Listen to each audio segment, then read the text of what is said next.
Thanks so much for joining us. I'm Laureli Shimayo, and this is the MeWe Awakening panel on clarifying, releasing, and cutting cords. We have, I think, 8 of us here tonight that all can, maybe 7 of us that are here tonight, all that can apply our work to cutting, releasing cords, attachments, etc. So we'll I'll be sharing about who we are and what we do, and then we'll be answering questions from the audience. I put some information in the chat, and I'll put it in again as well. Yeah, I might have a misspelling somewhere as well. I'll put some information in the chat again as well. So it's free to be here. And then it's between $16 to $24 sliding scale to ask a question of the panel, or $10 for BIPOC. And the information on how to pay will be in the chat as well. Yeah, I think we hold lots and lots of different events. We have fairs and panels on all kinds of different themes. Many of our panelists have been in many of our events. Sometimes joining us in a panel online where they've primarily been doing in-person events. It's great that we're all connecting online now. I know this is going to be, it is a pretty large panel just for all of you that are here so far. It's great. So we might keep growing over the next half hour or so. Let me, I'll put the basic information in the chat again, and then we'll get started with practitioner introductions. So practitioners, let's go ahead and I think today, let's go ahead and when we share about our work, let's also share about how we use our work for clarifying, releasing, and cutting of cords or attachments, etc. So we'll share about it all in one group. So go ahead and take about 3 minutes to introduce yourself and talk about how this theme is relevant in your work. All right, and let's go in order. Let's see. So let's have more people coming. Let's have Dr. D, Laurie, and then Carolyn, Susy, Marianne, Thorne, and myself. So Dr. D and Laurie are first. And let me pin you to the front. And let me go grab Dr. D, wherever you have gone. Dr. D, maybe if you start chatting, I'll be able to. I'm here. Okay, great. It'll move you to the front of my screen. It's all good. All right, you're up here. Go ahead. Hello, I am Dr. D. I basically am a shamanic medicine woman that use alternative medicine to help you release and come aligned. So how that is for me, I am cozy. How that is for me in my work for biofeedback or Reiki or any other alternative is releasing the cord and cutting cords and attachments to your life that no longer serve you, whether it's from a relationship, whether it's from dysfunction that you've learned, behavioral patterns will say, whether it's from eating habits or eyesight or anything out of alignment from your chakras internally and setting your meridians right. So that plays a part of my work when we do biofeedback or Reiki or color therapy or vibrational therapy, among the other things that I use. It brings that disconnection and help you get centered in your center and your belief, and also help you get into better alignment with your superconscious. So I hope to see you soon and stop by and talk to me. I am Dr. D, shamanic medicine woman.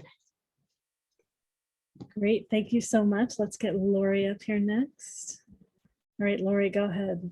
Hello, everyone. I'm Laurie from Laurie's Angelic Guidance and Intuitive Healing. I use Theta mostly to cut cords on many different levels. I use it for ancestral and past lives. So a lot of times we'll cut the cords on this level, but they're not totally cleared. And we go along and we're going, that didn't quite clear. So I will go further and I'll go down your ancestor lineage as far as it'll go. And I see them by chains. They release by chains in my visual. And then also in the past lives, we bring things in, attached to us, from whether it be relationships, different things, emotions. So that's mostly what the work that I will do, is I go in intuitively and visually, and I'll see the chains being attached to you from whomever or in this lifetime. And I use a lot, mostly with Theta. I do also do the angel alchemy with that. Use different angels to help me, like Metatron, Sandalphon, and Michael a lot, to help cut the cords. So I look forward to helping you, and welcome. Thanks so much, Laurie. All right, I think we said we had Carolyn go next. Let's get Carolyn up in here. All right, go ahead. Welcome, everyone. It's so great to see all of you here. We're going to have a fun panel this evening. I'm Carolyn Osborn, Energy Intuitive of Chiron Energy Medicine. And I use energy medicine primarily and medical intuitive readings to help, first of all, see where the cords are in your different chakras or else other places, but primarily in the chakras. And then using different techniques within my energy medicine work to help you pull and release those cords. I also do call in Archangel Michael very often to help and assist. And I also give you other ways of clearing and protecting. So once you've cleared out those energies, to help give you the protection so that you're not taking them on again. And I am here, so ask any questions, and I'm looking forward to hearing what you have to say. And thank you so much for coming. Great, thanks so much, Carolyn. All right, I think we've got Susy next. Let me get Susy up in here. All right, go ahead. Hi, I'm Susy Parker Goins with Blue Lightning Healing. I'm a channel, so I bring divine through to talk to you so you can establish that relationship. And that's one cord that wouldn't be so bad to have, is with your spirit guides. But also guides can provide you with a perspective to ask you those questions to help you look at the choices you've made or the situations you have going. They're like the best friends who are over coffee and stuff, and they teach you things to learn. So part of what I do is that I help you identify what the cords are, how they affect your body. That's where the body scans come in. A lot of attachments happen in the body that we carry energy with us, or emotions, trauma, all sorts of things we can carry, and it can sit in our body. So I can teach you how to do that energy scan so you can identify them on your own. Also, past lives can be hooked up into your body, and I'm learning that future lives, and not necessarily on planet lives, on Earth lives, can have that impact on you too. It's always so, I feel it's so liberating to be able to say, oh, there's a cord there, and then to release it so that you can navigate more fully, more energetically through your life. I have a website, bluelightninghealing.com, and you can find me under Blue Lightning Healing on Facebook. I have a podcast called Blue Lightning Healing Meditations that's currently on Spotify and a few other places, and I'll be starting a talk show. That's me talking primarily, called, Blue Lightning Healing Meditations on the Transformation Talk Network. I'm looking forward to talking to y'all and getting some cords released, and let's go do it. Thanks. Great, great. Okay, let's see. We've got Marianne coming up. Let me go find. Oh, here you are. And go ahead, Marianne.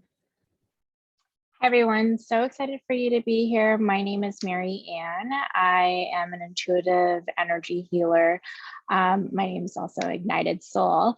I primarily help people to release trapped emotions or energy within their body. I really believe that over time, energy can get built up in our bodies, and if we're unable to release what doesn't serve us, what doesn't belong to us anymore, it ends up transferring into other parts of our lives. It could be, maybe it creates increased stress, anxiety, body ailments, some diseases that end up surfacing. So I use modalities such as Reiki.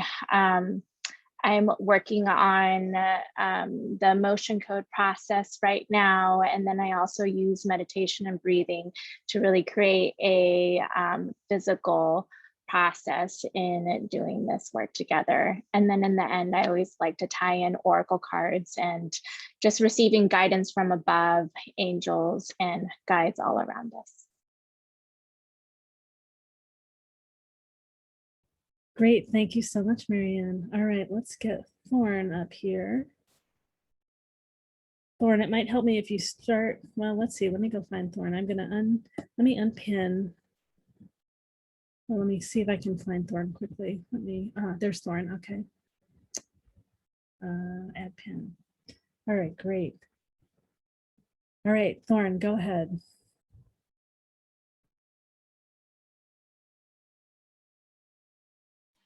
Hello, everyone. Good night. I'm happy to be here. And so I have a variety of modalities I work with. And so energy healer, I work with energy healer, I work with ancestors. And so my name is Thorne, and I refer to myself as he and they. And so I work with cord cutting and clearing. And so how I do that is I work with a lot of the energetic body. And so I look at the whole part of you, the whole energy part. And I look for blocks, I look for where energy is stuck. I look for where there's not yet healing. And so we talk with you and I support you and we work together along your journey. And so anything dealing with your life, for instance, your experience, and for instance, different traumas and things like that, I take all of that in consideration while I work with you. So I'm really excited to be able to connect with you all tonight.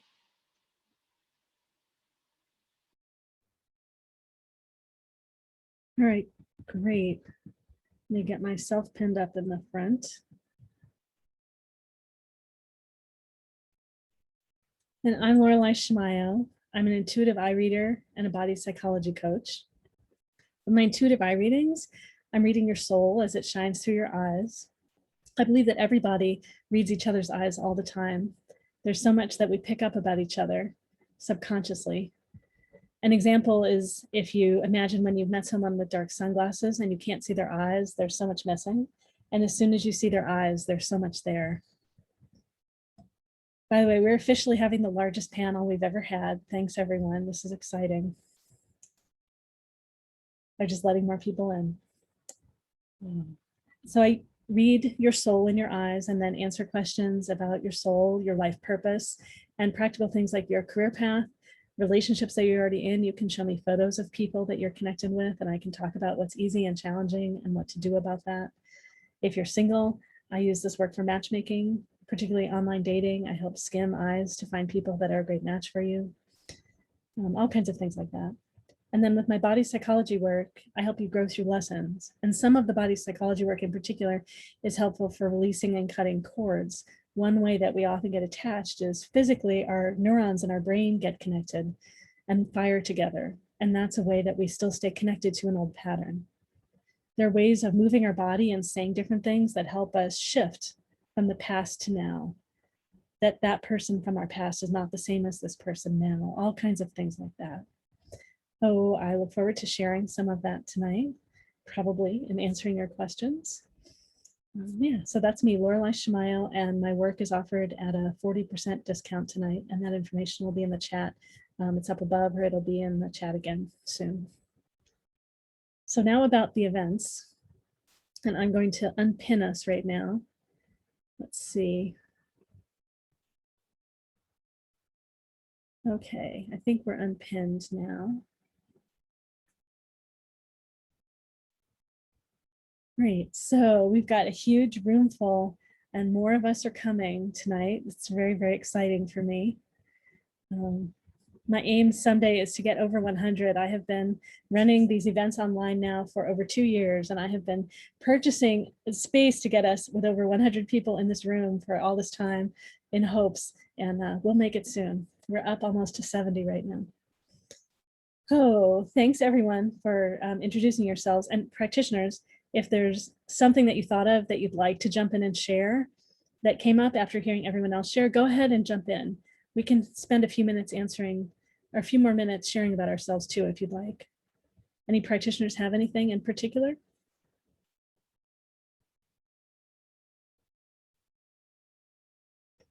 Just know you're welcome to. Oh, Susy does. Go ahead, Susy. As far as cords, for as many practitioners as we have here tonight, there are going to be that many and more ways in which to cut cords and how they affect us. And so that's what I appreciate about these panels, is that we have so many different approaches to it, so that it works for one thing. So there's no one right way to cut cords. There's a way that works for you. And so that's the benefit of this panel, is that you can go and explore and listen to all of us talk about our ways to do it. I know cords, for me, I've cut so many, and yet it feels like I have more coming out. So this is an opportunity to go and explore different ways to do it with these other practitioners. That's great. And by the way, we officially now have made it. Well, not quite. Yes, we will have made it here to 7. We've got 70 in the room now, 71 coming in. Great. Yeah, practitioners, anything else that you want to share before we get started? Okay, great. Well, we've got 3 people in line already to ask questions. Wait a minute. Oh, Thorne wants to say Thorne, something. right, let's get Thorne in.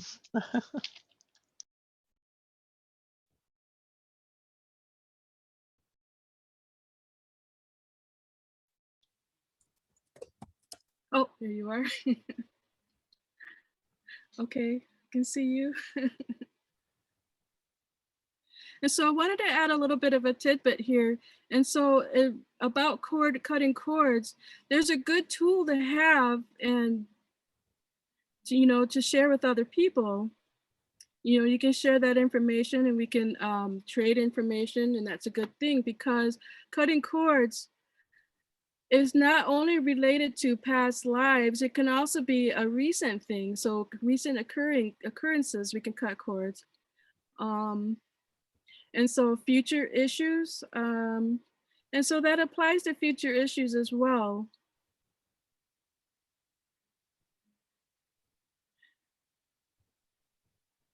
And so by cutting cords, you can prevent the same pattern from happening in the future by cutting them, in the past or the current times. You can prevent repeating patterns. And it's always a good way, a good healing method to help you change your perspective. And so if you've had some traumas and mental scars, you can cut those cords and help change that perspective, and it can help your growth pattern. And so I just wanted to put that little tidbit out there, and I hope you enjoy that. And I'm looking forward to working with you guys tonight.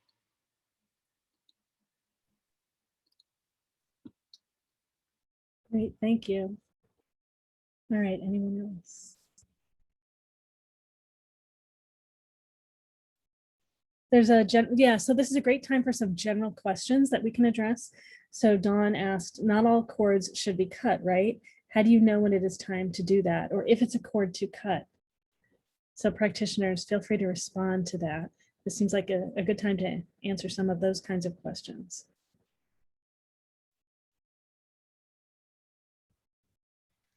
Sometimes the cords are good because they're healthy.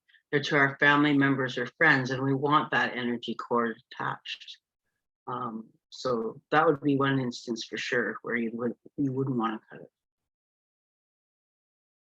Great, and then Susy had something. Yeah, I have actually had this conversation with a friend of mine about what cords are right to cut. What if they're karmically related, but maybe the karma involves being able to cut cords? I don't know if every cord is going to be worth it for one to be able to travel through energetically in life. Some cords may not be beneficial. So to say family is the only, or our family and friends are good ones to have, not every family member, not every friend is going to be a positive influence on you. And the thing about cords is that they can come back. You can cut them, and there are some cords that will come back, either because there's somebody who is needy, or that is a cord that needs to happen. So I'm not going to necessarily agree with what Laurie says about every cord is good. It's not, especially family and friends. But if it's supposed to be there, it will come back. But to allow your energy bodies to flow freely, I think letting go of cords every so often, doing that spring cleaning on cords can be helpful. Great, Carolyn, go ahead. Yeah, I just want to agree with Susie. I'm always telling my clients that it's very often very good to have a clean sweep and cut all your cords. First of all, get your own energy, especially if you're feeling drained or there's a lot of negativity that's been going on. You want to clear your energy, own your energy, have that there. You can always attach, especially if it is to a loved one or family member or an animal. You can always reattach, it's always there. But it is good to clear house occasionally, reassess your energy and make sure your energy is strong and where it needs to be.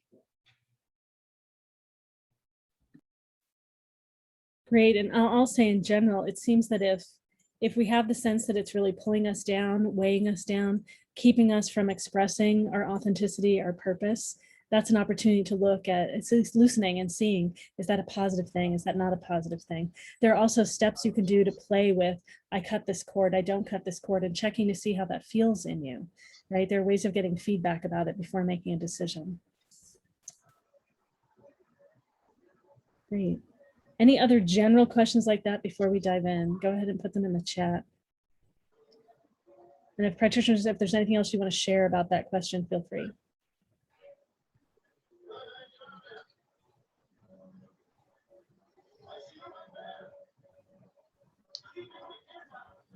All right, doesn't look like there are any other questions. Thorne has a question or answer. Okay, great.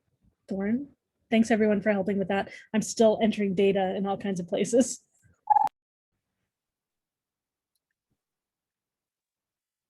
Oh,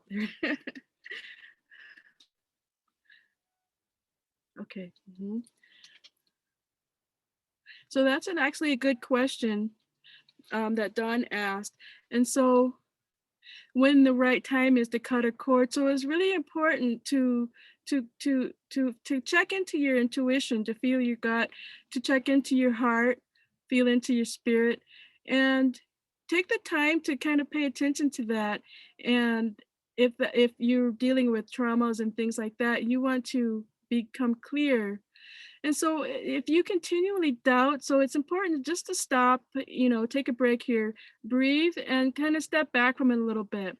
And maybe you might want to ask your friend, if they can offer another perspective, some extra support. And so it's nice to get a nice different perspective that's outside of yourself. And so for instance, the process of figuring out, using your intuition to kind of analyze the issue. So there is never a right or a wrong time. And so the point is to analyze your heart, and trust your intuition, your gut.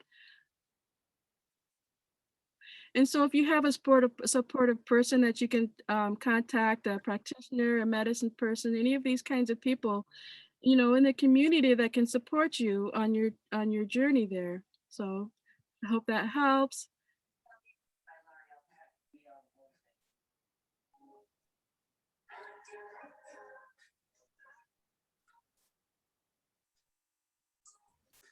All right, great. All right, well, let's see. So we've got a few people in line already. And I got a PayPal payment from someone. I'm not sure if it's to ask a question or a donation for the interpreters.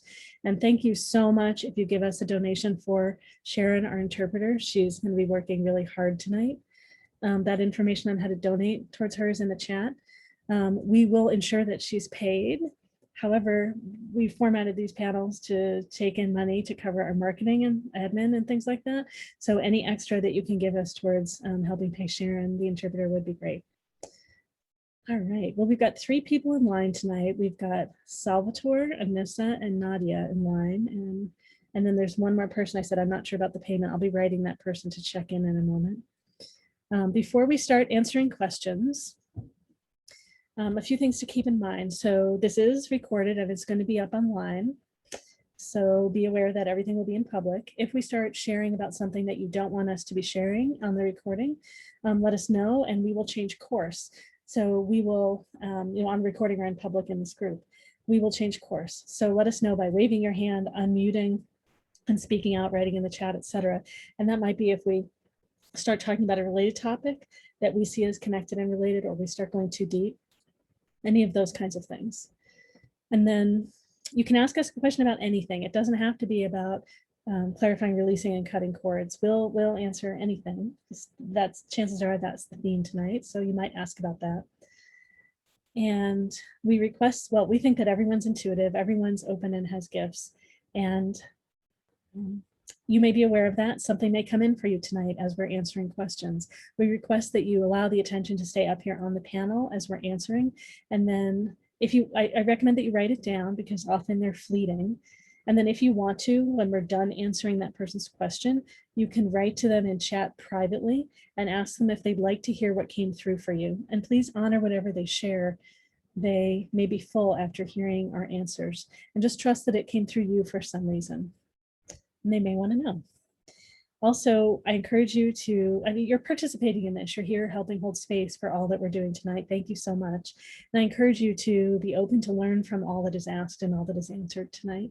See what's here for you, what applies to you, and, you know, and then absorb and be with that and dance with that. All right. Okay, great. Yeah, and I got a private message. I'll respond to that shortly. Thank you so much for writing me. All right, great. Well, let's see, we've got Salvatore here first, and we're going to aim for somewhere around 15 minutes answering each question, so you kind of know the format and how this will go. All right, Salvatore, and let's see, I got to pin Sharon to the front, and then Salvatore, let me go see if I can find you. And feel free to start talking if you're here. That'll help you come to the front. I'm not sure if you're hearing someone else's name. Hello? Hello? Okay, great. You should be coming up to the front now. Yeah, hello? I'm looking to find you. Aha. I think I found you. I can't, oh, I so wish I could pin people with the participant panel. All right, I haven't found you in here yet. It'll be just a moment. Great. Yeah, raising your hand is great. All right, cool. Thank you. Hi, Salvatore. Hello. Hi, my name is Salvatore. My last name is La Rocca. I am Italian from Italy, and I live in Austin for 25 years. I play music, and now not too much music, and I work anyway. But my question is, I'm overweight for many years, and I tried lost weight, and nothing worked right. You know, I lost a couple of times, and then I go back fat, like I was, almost fat, and then, you know, I lost my energy. You know, as I feel tired all the time. You know, when I finish my job now, example, you know, I go home and just have the energy to have a dinner, take shower, go sleep, you know. So I don't know if you guys can help me out in some way or something. So I'm going to repeat some of that. I'm not quite sure I got it. And practitioners, please go ahead and jump in with me too. Did you say that you're feeling tired? What is it that you're? Hold on. I am a fat, I'm overweight for many years, and I tried lost weight and nothing happened really too much.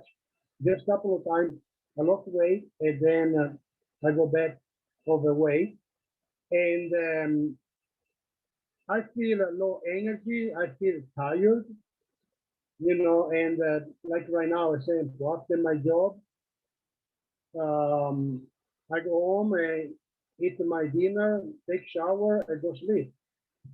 You know, not too much energy, you know, tired all the time. Okay, yes, I understand your question now.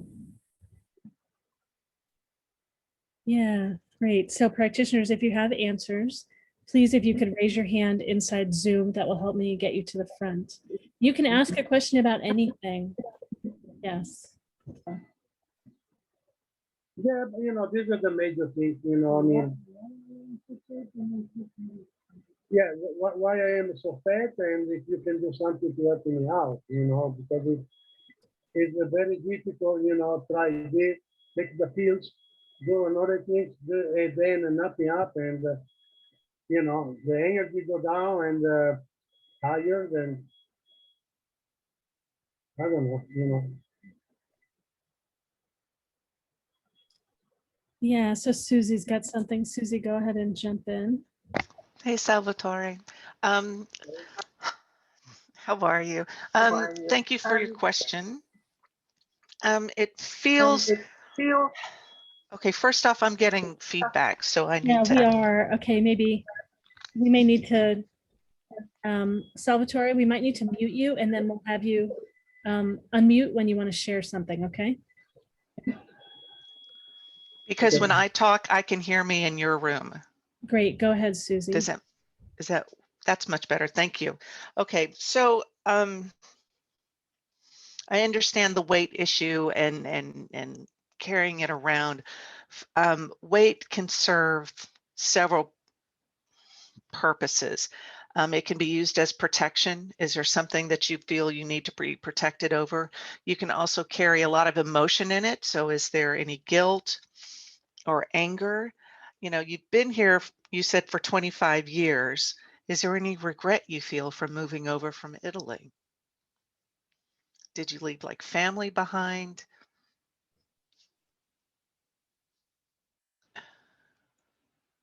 No, he's still muted. No, I know Laura, she's still muted. Let me last unmute.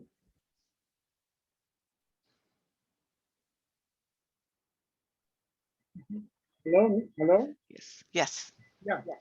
When I moved, you know, I moved for music. Ah. And when I moved to Austin, Texas, I got my family in Italy, my father, my mom, my brother, my sister, you know, my nephew, my uncle, everybody over there. But I moved over here because I love music. And in the years, you know, my daddy passed away, my mom passed away, things change, you know. But yeah, I still have some family, my brother, my sister, my nephew, my uncle. Okay, you mentioned music. It feels to me that it plays a very big part in your life. Why have you given it up?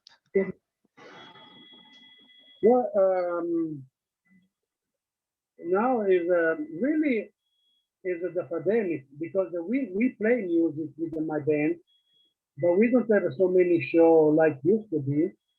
And when I moved over here a long time ago, I was younger, and sometimes we go on tour, you know, with a funny van and sleep in the van. And now I'm 56, so my band, we're a little bit older.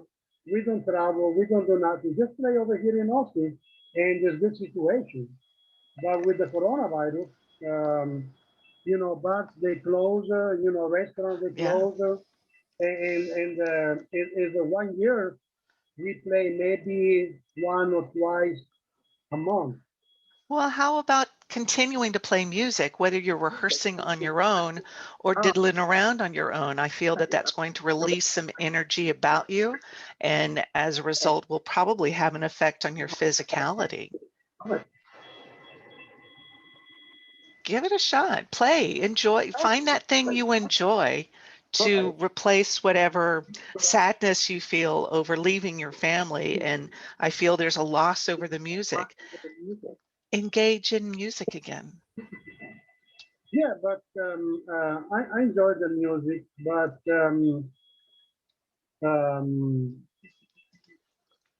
you know, I really enjoy playing music live, the show with the band, the microphone, the amplifier, boom, you know, because I play harmonica anyway, Yeah. and I like blues. So, and but now in the years, you know, last year with this problem make everything change in my life because also before I was in the bar at nighttime and now I work at daytime, so I don't have too much time to practice. And again, when I go Yeah. back home, I feel so tired. Okay.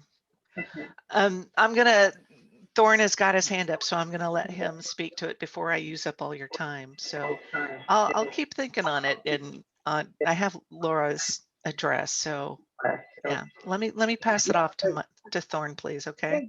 Sure, Hi, Laura. We've got Thorne, and then Carolyn, and then Marianne. And let's just mute you in between, just in case there's more. Yeah, thank you. Yeah, Laura, let's mute. Okay, Thorne, go ahead.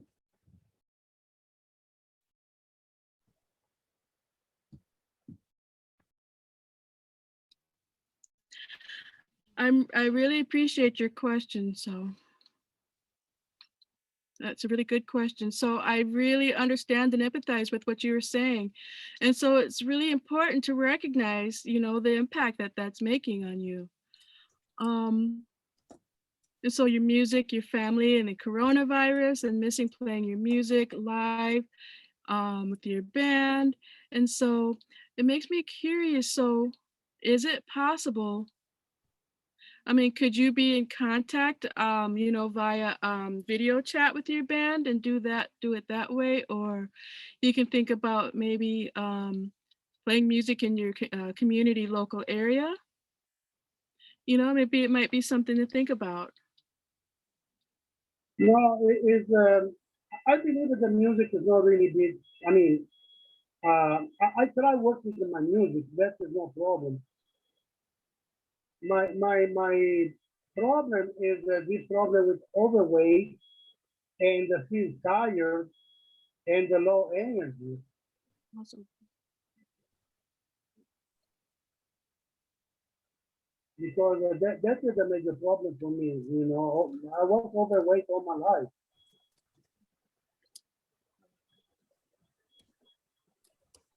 And the music is no problem. The family is no problem. The problem is the food and it's too much. Can I get a clarity? I've missed some information. You know, there's a lot of feedback noise and it's hard.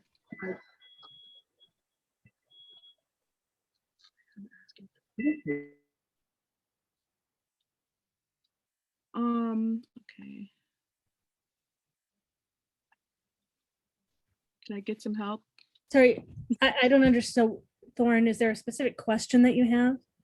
So Thorne asked a question to Salvatore, but I'm not understanding his reply. So Sharon, you're not understanding Salvatore's reply? That's right. Salvatore, so Can you can you restate the question?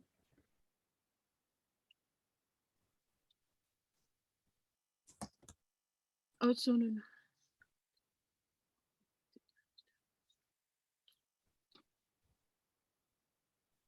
Whoops. They disappeared. Maybe they're coming back in. Oh, I can see them. Did they somehow get unpinned? Can you hear? Yes, we can Yes. hear. Okay. So what the Salvatore was trying to say is that the real problem for him. Laura, actually, we can't hear you. Okay. Wait 1 second.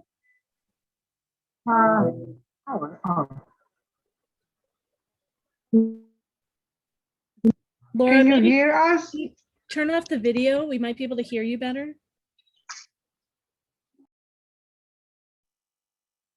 I'll stop the In this video. way? Can you hear me in this way?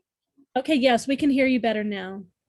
Okay, so the real problem of my husband is not the missing music, because also when he was playing a lot of music and having a lot of gigs, he was still eating a lot and not able to follow a diet or to eat less or to lose some weight.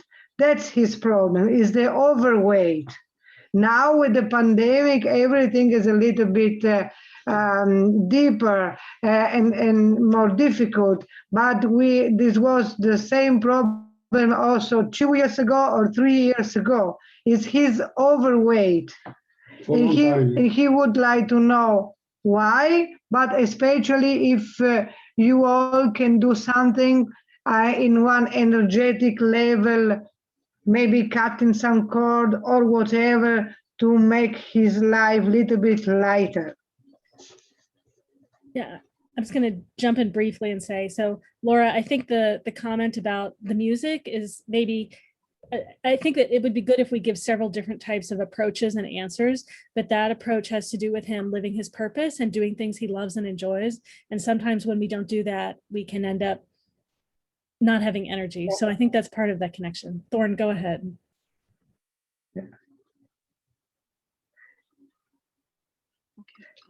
The other problem of Salvatore is except the music, he has nothing.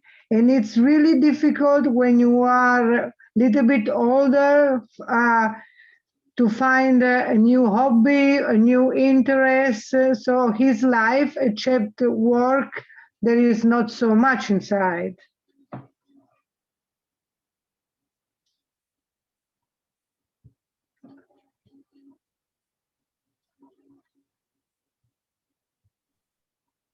Thorne, did you want to share more? Or no? Thorne. You want to share?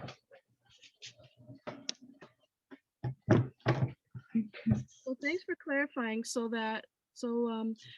Professor, it seems like it's a pattern that's been happening before to power on. Bluetooth pairing. Up again. Bluetooth connected. A good way to look at it is seeing how what's been happening. And it seems like the same thing is happening now, but it's a little bit of a different pattern. So that could be related to your body weight and other things. You know, it could be related to stress. It could be related to disrupted sleep, any manner of thing. And so the weight itself is not always connected to your physical body. And so it can be connected to your mental health. It can be connected to your emotional health.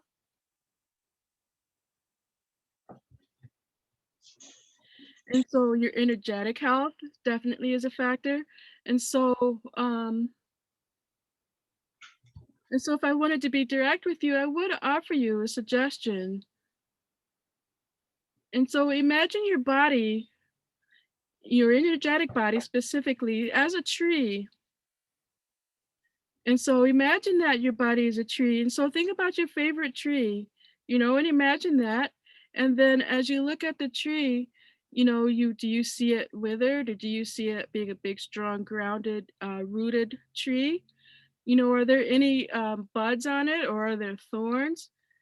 You know, and so you might need to trim those thorns off. And so having thorns does not feel good. And so you want to give yourself permission to trim off the things that aren't serving you, for instance, the thorns. So like an energetic tree. And so as you breathe, you want to let go of that energy that's not really helping you, right? And it's not supporting you. And so using your visualizations, when you see a limb or something that's not helping you or serving you, you have permission to cut that off, these different parts of yourself. And so just go ahead and breathe and root yourself like the tree. And think about what kind of energy you would like to bring into that tree. You know, if you wanted to have a new hobby, or if you wanted to have, you know, go stay with your music, you have this choice. This is all up to you. And, you know, I think you are capable of making these choices for yourself, healthy choices. And so have you been feeling good up to now? Bluetooth pairing. Okay. Thank you for the tips. We've got a few more. I say, Thorne, let's go on, but I'm like, it's been going on for years, Thorne. So let's see, we've got Carolyn and then Marianne. Go ahead, Carolyn. Hi, Salvatore. Thank you for your question. What I'm picking up is old emotional congestion, both coming from back in Italy, your family, but also here. There's a lot of like kind of grief, old grief that's sort of gotten stuck on you, as well as the anxiety and stress because of the pandemic and not working. I totally understand you're not being the whole music thing, because I have been in that myself as well. And it's very, we get so much energy and rejuvenation when we perform and when we play and when we're out with an audience. And so when we're not getting that, it's very hard to generate that on our own. So my suggestion is to allow yourself to clear and release these old emotions that you no longer need to carry around with you. You know, that's, I think some of the weight is just this old stuff that's been, you're carrying around with you, and allow it to go, you know, give it permission to go and release. You don't need to be carrying it around with you. Grounding is really important so that you are reconnecting from the earth and getting that energy from the earth. And then even if you're not playing in front of people, and I know you said your music's not the problem, but just playing again for yourself and getting in that energy and just expressing that creativity so that you are feeling that energy for yourself, because you will be generating an energy through your music that you can then help for yourself. And I'll stop there. Thank you. Thank you very much, Carolyn. Thank you. Great, and then Marianne. Hi, Salvatore. Thank you so much for your question. I am feeling that maybe there was some sort of event or trauma that's just happened in your life at some point in your life. I don't know when, but those emotions just have, you know, piled up and stuff. And I think I also sense that you're carrying a lot for not only for yourself, but for other people. And you have so much going for you. Take some time to think about like what I want, what Salvatore wants. You can sit and breathe, place your hands on your heart, talk to your inner child.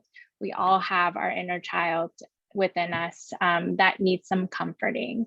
I also agree with what everyone has said about the music.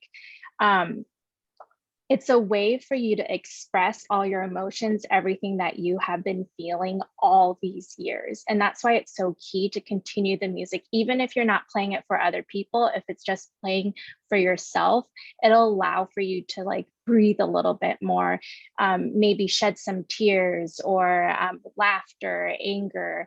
All those emotions can add up over the years. And so that's why music is such a beautiful thing for you to use in allowing for you to just shed a little bit. And I think you might feel release, you know, going outside during this pandemic, even if it's just walking for a minute or so, will do so much to feel the energies of Mother Earth, of the universe, God, all around you. You are so supported and you have so much strength within you. I just want to let you know that you just believe in yourself. You can get through this time. Great. Thank you very much. Thank you. You know, I'll share a little bit, and then I know Thorne wants to say something again. Susy wants to say something too. So to say, I've been heavy all my life. And one of my teachers is Gay Hendricks, and he talks about how people often eat to stuff feelings that we don't want to feel. And I know that's been true of me. I also was sexually abused as a child, and part of why I made myself not beautiful, made myself a little ugly from this culture standard, is because I didn't want anyone violating me again. And even though I didn't remember that consciously, I realized that if I did this, that no one would come near me. And that was a strategy I used. And I feel sad about that. And I still have my healing around that. But that's a way that my being attempted to protect myself. So I encourage you to look back when, were you really supported by your family? Did they give you good messages? Do you still have some of the thoughts playing inside that they gave you?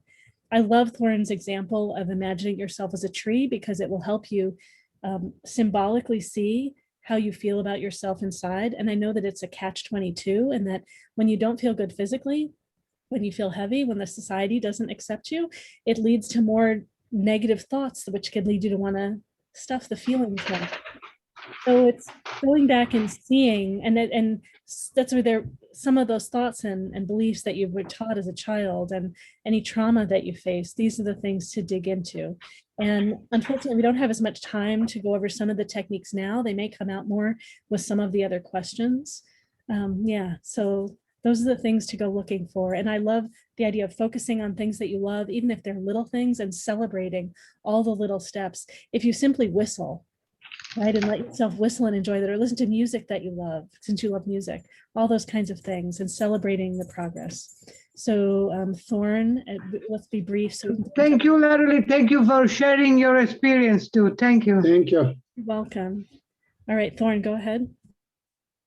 Hang on a second. I have to find Thorne. There we go.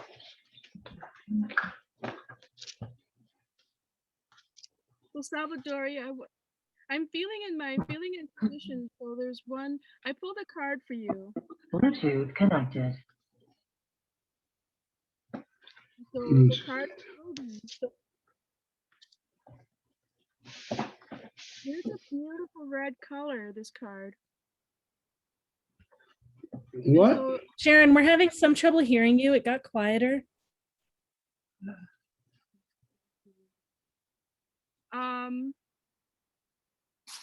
okay, are you hearing me now? We can hear you, just quieter. Go ahead.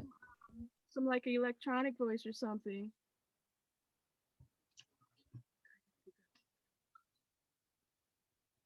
Are you still hearing me? Yeah. Okay, go ahead. And so with ruby, it's a red color, and it's a type of a gemstone. And so ruby is associated with the color red. And so just giving you a tidbit to add. So your energetic body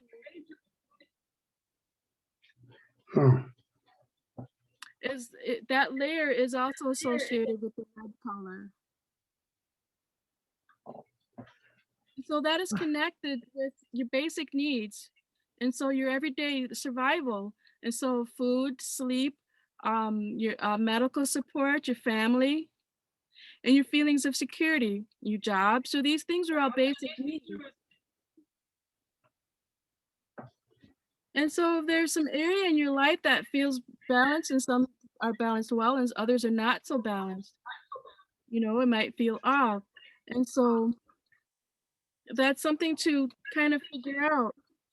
And so you want to figure out how to remedy this. And so what you can do is you can take small steps, like the other people just said. I heard that, you listen to your favorite music. You can try different types of music and see how that goes with you, And it might help, inspire you, make you feel inspired. You might go outside for fresh air, take a walk. You could whistle, like what was mentioned. And then, maybe you can visualize the ruby color, the gemstone. You wouldn't probably have it with you, but you can visualize the color. And so the red stone, the ruby is you can also incorporate that in your tree, with your energetic body. Because the ruby will also help you ground and also would help you clear. And so if you're not ready to cut that cord, that's okay.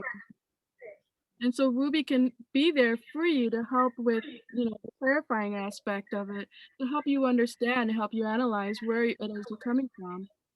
Exactly where your stress is coming from, what's making you feel tired, where that is. Thank you. Thank you very much. And so you might work with that process, so go ahead with the small steps. It's fine. You don't have to jump, head first into anything. And so And so I'm hoping that you enjoy the ruby energy, and hopefully that will help you and yeah, be a good thing for you. So good luck, good luck. We hope that you do well and things improve for you. Thank you. Thank you so much. Thank you. Thank you. Thank you so much. Right, Susie has a bit, and then Dr. D. Susie, you're muted. And that was where I was most profound. Oh, I'm so sorry. I'm kidding. I just want to harp one more thing on the music. See what I did there? You play the blue, Salvatore. That is some of the most emotion-packed music I know of. Play with it, enjoy it, and allow those emotions to come out. Thank you. I love you. And especially you're in Austin, and I know Austin, it's got all kinds of music there. Take advantage of it. I love you, and thank you so much for your question. And Salvatore, I muted you again because we're getting a bunch of feedback. Feel free to unmute if you want to share something. And Dr. D has something to share too. I have to unmute myself. I'm sorry. I wanted to say about some things to help him would be something like maybe infusing essential oils to open up, or lemon or lime if he's not allergic, because that brings in the mood and changes the happiness in the atmosphere. Also, as simple as something as taking a salt bath if he doesn't have high blood pressure, or baking soda bath. These are things that cleanse the spirit as well as the body and the mind, and get them, aligned again, which is really good. So I just thought I would put that out there along with the crystals.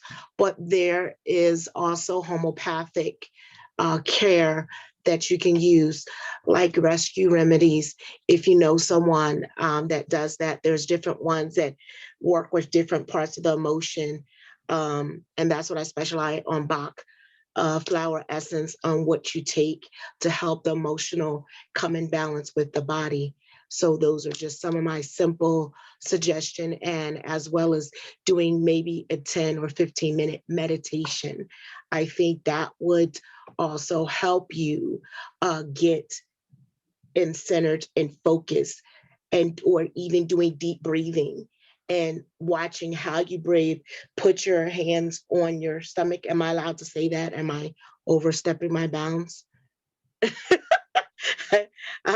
So You're okay. am I allowed to say that, or should I just shut up? You're okay. Thank you so much, Dr. D. Thank you so much. Thank You're you. welcome, love. Thank you so much, Salvatore. Thank you. Thank you. Thank you for you all. Thank you. Thank you. Thank you. Thank you for everybody. All right. Thanks everyone for your patience. I know that one took a little bit longer. All right, we've got Anissa next. And maybe I'll just say too, we had something in the chat. So we just request, please, if something comes through you while we're answering the question, if you could please keep that to yourself. You might want to write it somewhere else or type it somewhere else for yourself. And then when we're done answering a question, then if you want to, you could privately chat with the person that asked the question and ask if they'd like to hear what came through for you. Thank you so much. We do have, blanking on the moment what we called it, but we have basically a circle, a share that we've created where you can practice sharing your own intuition. And so we have that coming up, and I'll put that information in the chat too. That's the place for us to practice reading with each other. All right, Anissa, let me go find you and get you to the front. I'll talk, so hopefully I show up for you. Great, yes. All right, sweet. Go ahead, Anissa.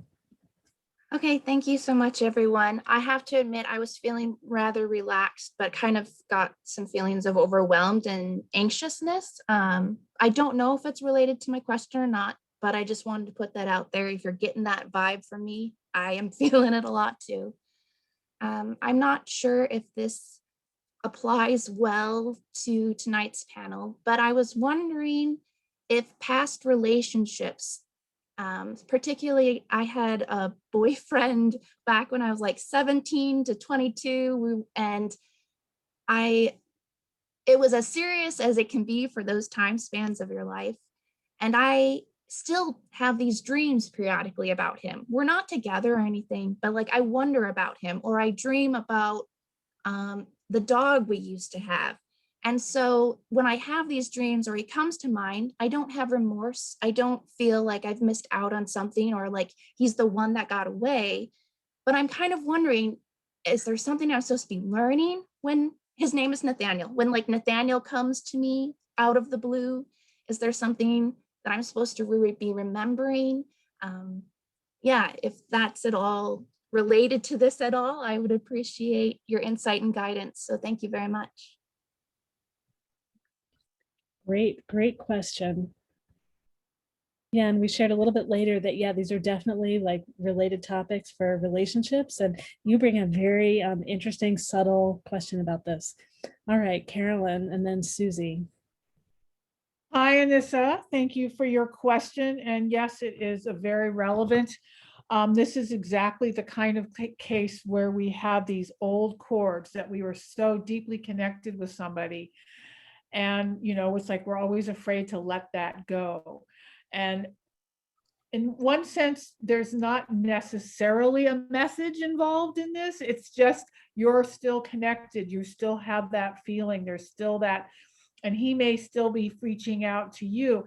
And so this is the perfect case of where you want to cut that cord so that you are clear. So you're not getting stuck in his energy. He's not getting stuck in your energy, and you can be free. Then you can still have the memory. You still have the experience, but it's not creeping into your everyday life and influencing you and causing you to maybe say or do something that probably is not the best thing to be doing with this relationship, especially if it's not relevant in your life right now. So it's not something you want to go back to.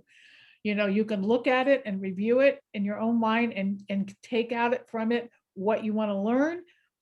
And we all have things that we've learned, especially when we look back and you go, oh, that's what's gotten me to this point today. I'm a better person because of that today. I've learned this about myself because of that.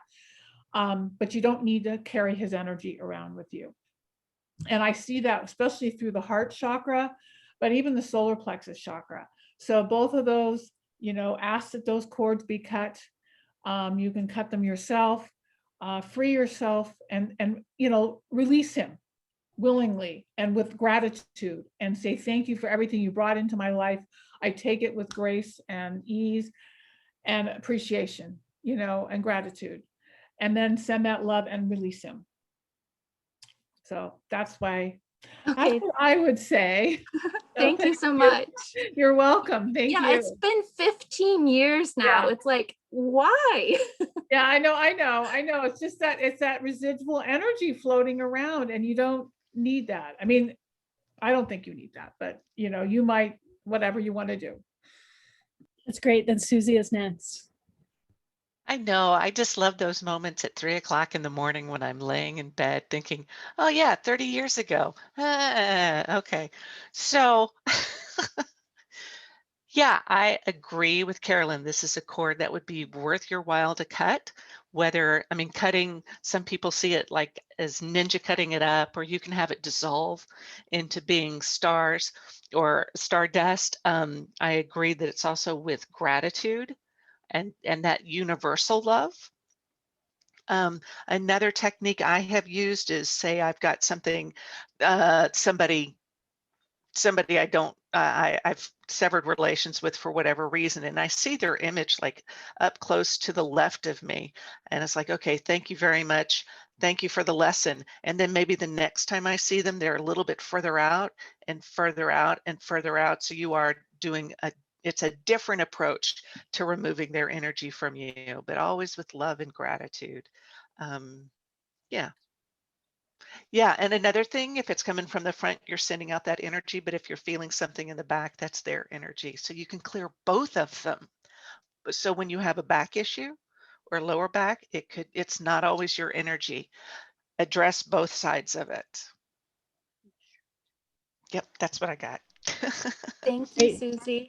Thanks, Susy. All right, we've got Thorne and then Marianne, and practitioners, so remember to attempt to stay brief. We're doing great.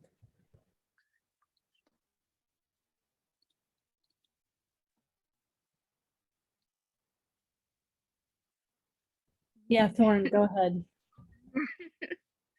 You keep moving. Okay, go ahead. Hello, Anissa. That's a really good question. And so I agree that it does apply to this topic. And so I also support the other practitioners who added their information. And so you do want to cut your cord with love and with gratitude.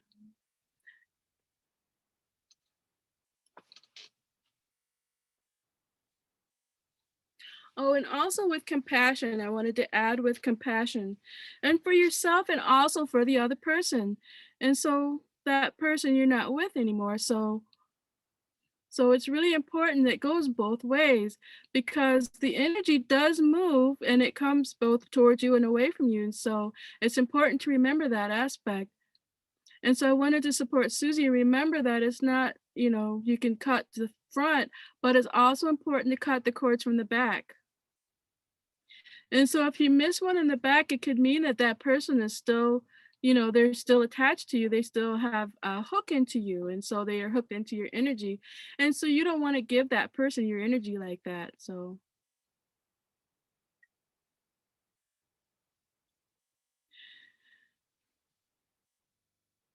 And so I would make the suggestion that you visualize that person like the tree or a plant or whatever you will.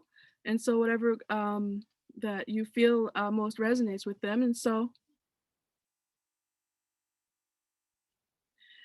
notice where the divide happened, and so the roots from the plant or the tree, and so you have the two trees. And so ask permission to release, to cut the binding roots. Because if you cut without the permission, it's possible that, they could grab on more, they can glom on more. So you can ask permission from these roots, am I allowed to cut these roots? Now, can I cut these roots? And so releasing the past so that I can move forward. It's also important to remember that after you've cut the cord, to make sure you seal the wound, so to speak. So you want to seal off where that cord was connected.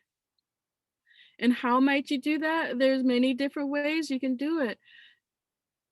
One way would be sea salt. You can rub sea salt on yourself, as you bathe. You might sage yourself.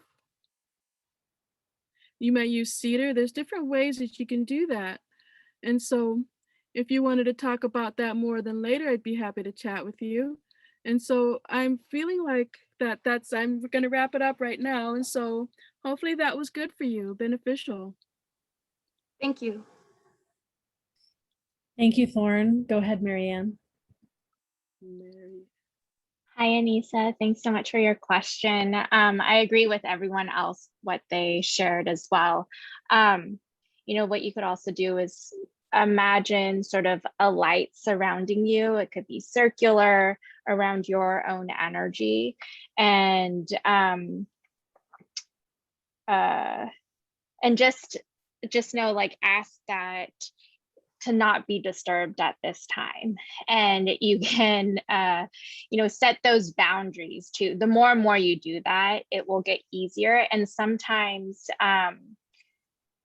the cord will get thinner and sometimes it might stay. It's all about your subconscious, what at this moment in time, if you are truly ready to let go. Sometimes, we might have the intention to let go, but there's something within our soul that is not ready to let go yet. But just know, the more you work on it, you can set those boundaries and there will be a release. You just check in with yourself as well and imagine, sending it back into the light, and just ask, like, you can yell, like, stop, I don't want to be disturbed right now. I disconnect with the connection. But I do see that there was some sort of soulful connection before coming to this earth. And that's why it's, there might be, I mean, that's why it's a little bit harder to let go, but just believe that it will happen and using all the tools that everyone else expressed. Thank you very much. Thank you everyone very much. Great. I'll take the opportunity to share one of the main tools that I use, and I'll give a few phrases for it. I'm trying to get it so you can see. So anyone that wants to do this with me, go ahead, do it standing up. And it's important that you choose a direction in the space that represents this issue, so the past. So you'd want to turn to whatever direction and then have that one side of your body. So I'll just say that was the past out there. And then, so some of the phrases you might use, and just choosing different things, you want them to be short. So I'm going to step out and put my arm at the same time while I say something. So that was their energy. And I'm looking way out to the past. Like I see my wall, but I'm not really looking at it. I'm looking way out there because it's him and his dog.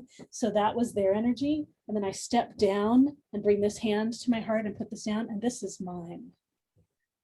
That was their energy. And this is mine. It's important to use the word and. You do it a few times until you feel an energetic shift, right? That was their energy. And this is mine.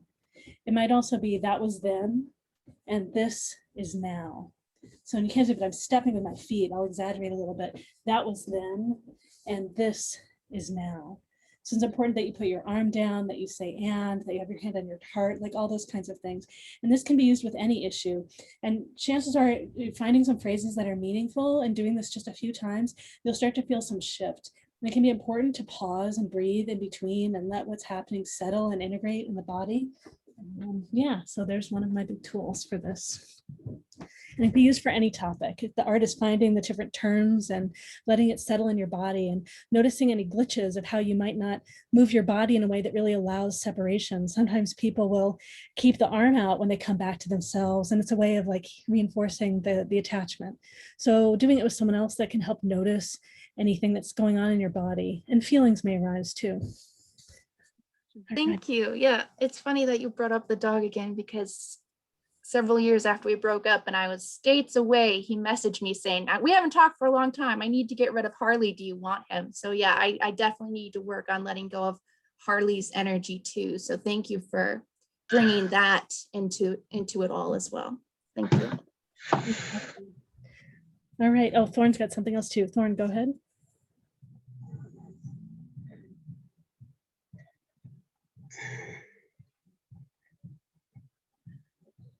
Okay, so I'm getting an intuitive hit that I wanted to pick a card for you about from the card deck here. This is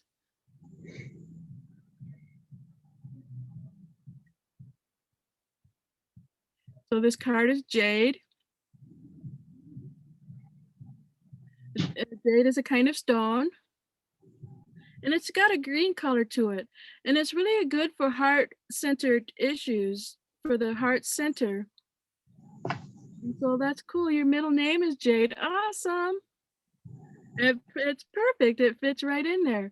And so that means, so Jade is here to help you to reaffirm and to reestablish your promises, to set up your boundary, reestablish your boundary. And so you can visualize a very tall tree.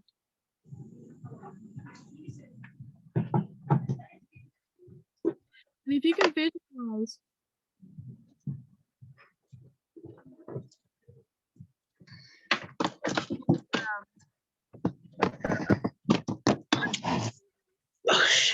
so that can help you ground yourself and be able to be ready to sever that cord.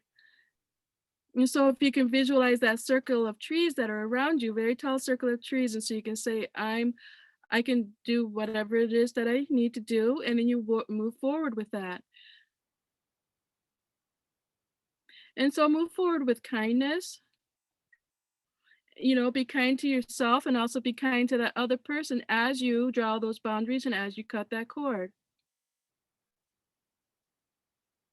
Because maybe, you know, he will feel something, you know, that's an energetic cord. And when you cut that, he might sense that and he might know. And it seems oftentimes, you know, when we cut our cords, it does affect other people. So it's important to keep it in mind. At the same time, you want to focus on on yourself. Focus on what you need right now. You know, how are you going to set up that energetic boundary for yourself? And so jade is a very good stone for that. And that in that visual and yarrow, the plant called yarrow is very good for that also. And so if you need anything else, you know, along those lines, let me know. No pressure, you know, it's up to you. We can definitely talk about that.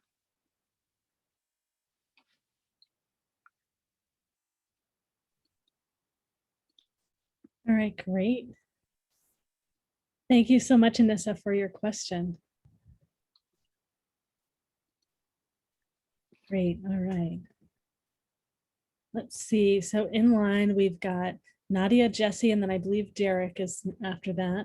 So Derek, if that's not correct, please let me know in the chat. So Nadia, maybe if you could unmute and start talking. Hello, You to the how front. are you? Let's get you pinned. Great, thanks so much for jumping in to ask a question. Go ahead. All right, so my question is kind of just about how we can help other people, in particular children. I work with children often, and I have a son, and I have thought a lot about the political climate and the pandemic and all these other things happening that I see kids and people I know and I love getting kind of like sucked into that take up so much of our time and space, like the amount of times that I heard people talk about Trump or things like that.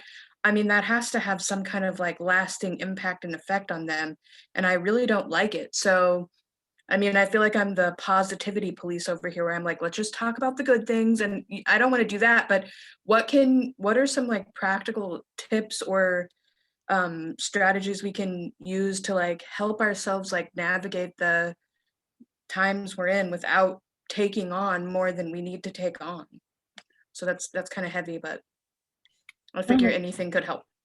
That's great. I know Carolyn's in line. I'm going to say a few things first. So one is drama is really addictive. It produces adrenaline in our bodies, and it is super, super, super addictive.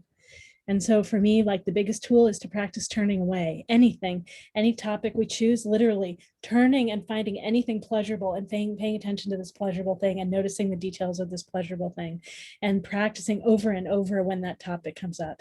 The person has to want to do that, of course, and then recognizing that they've got this chemical addiction that's going on in their body of drama. And just like when we were answering Salvatore's question in the beginning, finding something that we love that energizes us is really important, and that helps with that too. All right, let's see. So Carolyn and then Marianne, go ahead. Hi, Nadia. Thank you for your question. This is like the big number one question for so many people. And it's very important. One of the important things, especially for the children and for everybody, but is really, we need energetic protection. I'm always asking for my clients and myself and others to create those boundaries, those protective bubbles that help protect. You can ask for a white protective bubble, you know, a blue protective bubble. You can kind of check in and see what color is the best one for the day that kind of goes around the whole aura that gives them protection. And you can tell the children, okay, we've got this protection around you. So when things are coming at you, it's going to like flow off like water on a duck's back, right? So that keeps it from coming in unless they choose to take in an energy. It's also the time to explain to them that, you know, there's a lot of emotion, there's a lot going on, but it doesn't necessarily have to do with them individually or everything else. It's not their job to take it on and to create anything with that, right? And if they have a question, to come to you and talk to you about it so that they can release it if they're not sure. And this protective thing, you want to make sure that they are doing it often because it's going to get worn down. You know, we're all getting worn down from all of this. And that's important for you too, as the, you know, adult in the room. There's so much emotional static and fear and anxiety floating around, and we're all getting inundated with it. So we want to really keep that protection. And it's relating to the cords, if they feel like they've, you know, had certain things or people in their lives that are really negative that keep kind of coming back, you can ask that those cords be cut from these people so that they are free and not having to take on, again, energy from that, because especially children, they're going to be much more open, and that light, they don't have all the stuff that we have collected over our lives. And energy vampires, there are people out there, that really like to suck on that energy because it's so pure, it's so clean. And so you want to make sure that, again, they're protected so that people are not glomming onto them for their energy. I hope that answered the question. I'm sure there's many other answers out there, but I feel very important about the protective layer, especially these days. It's very important to have. Thank you. You're welcome. Thank you. Thanks, Carolyn. All right, we've got Mary Ann and then Susy. Hi, Nadia.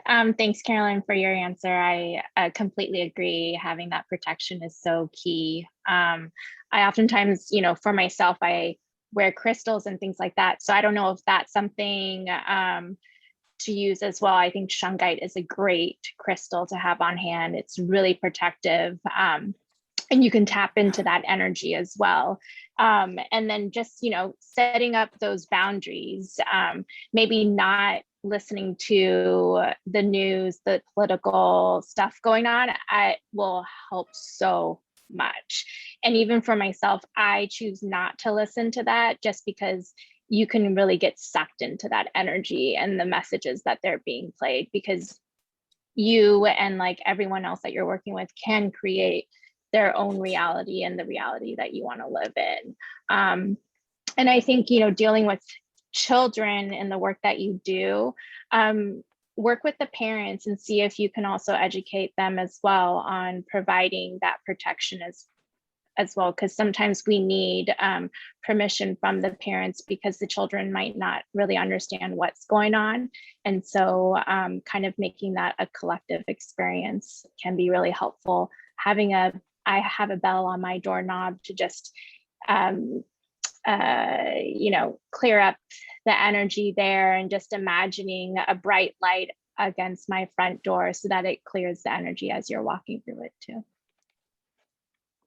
Thank you.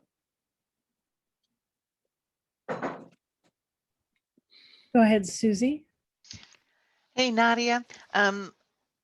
I in working with kids, first I would say that for you to model that behavior you want to see. So say you get angry at something and you can model some sort of behavior. It came to me like to make it a game, whatever work you do, because you're working with kids. I don't know how old these kids are. Are they elementary school level? I work with all ages. So from the littles up to the teenagers and adults. But I mean, adults can I just see it like taking a big toll on the younger ones. Okay. Make it a game. So say some kid's angry, it's like, well, show me your angry dance. And these are things I use with my kids. Show me your happy dance, show this and that. You can make it a game to play with the bubbles. One basic thing you can do, you can teach them how to make energy orbs. You get them to rub their hands together so they can feel that energy activated. And then like bubbles from a bubble wand, they can fill this up with love and send it out. Or they can throw that bubble on themselves. It's a game. It's about their perceptions. I love that Mary Ann hit on to include the parents too, because these kids today, that sounded like an old geezer thing. These kids today, they're adventurers. They are going into areas of experience that we didn't have, that we don't have. They are survivors because they are going to get through this, and to have kind, caring, and loving adults around them to help them navigate. It's like this great big roller coaster, and that could even be another game. Cardboard boxes. All right, let's go through this roller coaster of feelings here. Woo! And just, it's to assume they're going to get the gravity of the situation, I think, is overestimating what these young kids are doing. Teenagers, yeah, they're going to roll their eyes or whatever, and they probably won't do it. But then those are my teenager experiences. So I would focus. No, don't focus. You focus wherever you need to, but creating that safe space where people can express their feelings in a helpful in a helpful, responsible way, and giving them those tools with which to do it, because they're going to need it. And if they haven't availed themselves of it now, then you're going to provide them that precious opportunity. Awesome. Thank you. That's some Sure. good strategies and techniques, so I appreciate it. Good. You're welcome. Thank you. Yeah, a lot of those were fun too. All right, Thorne is next.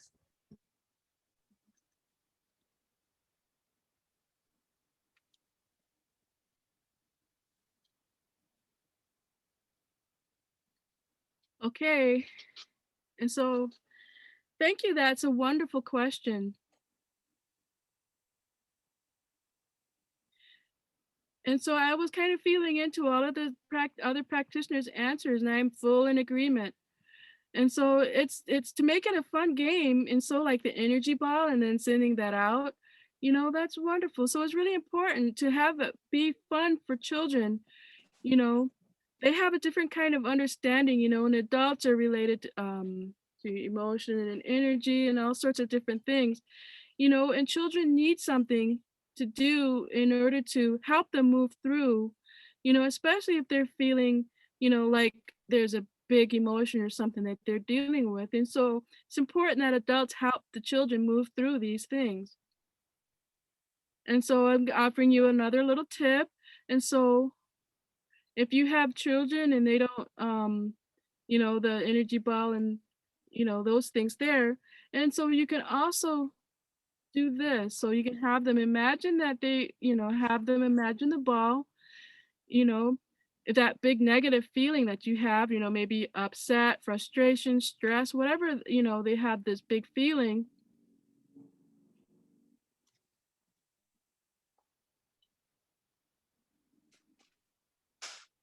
Okay. Oh, so a sea sponge. So have them imagine that, you know, as a sea sponge, you know, and then their feelings. And so when they're ready to let that go, and so what they can do is wring out that sea sponge, just wring out all of the yucky emotions, you know, that energy, and have them visualize wringing that out and have it go away, and then they can release from that energy. And then that sponge, you know, that's all wrung out, they can imagine it changing to a favorite flower, a favorite plant, you know, something that makes them feel really good, you know, and stretch that sponge out that's full of the good feelings, and then they can kind of bring that on them, and that can help them, that can help that, you know, ground in that good positive energy.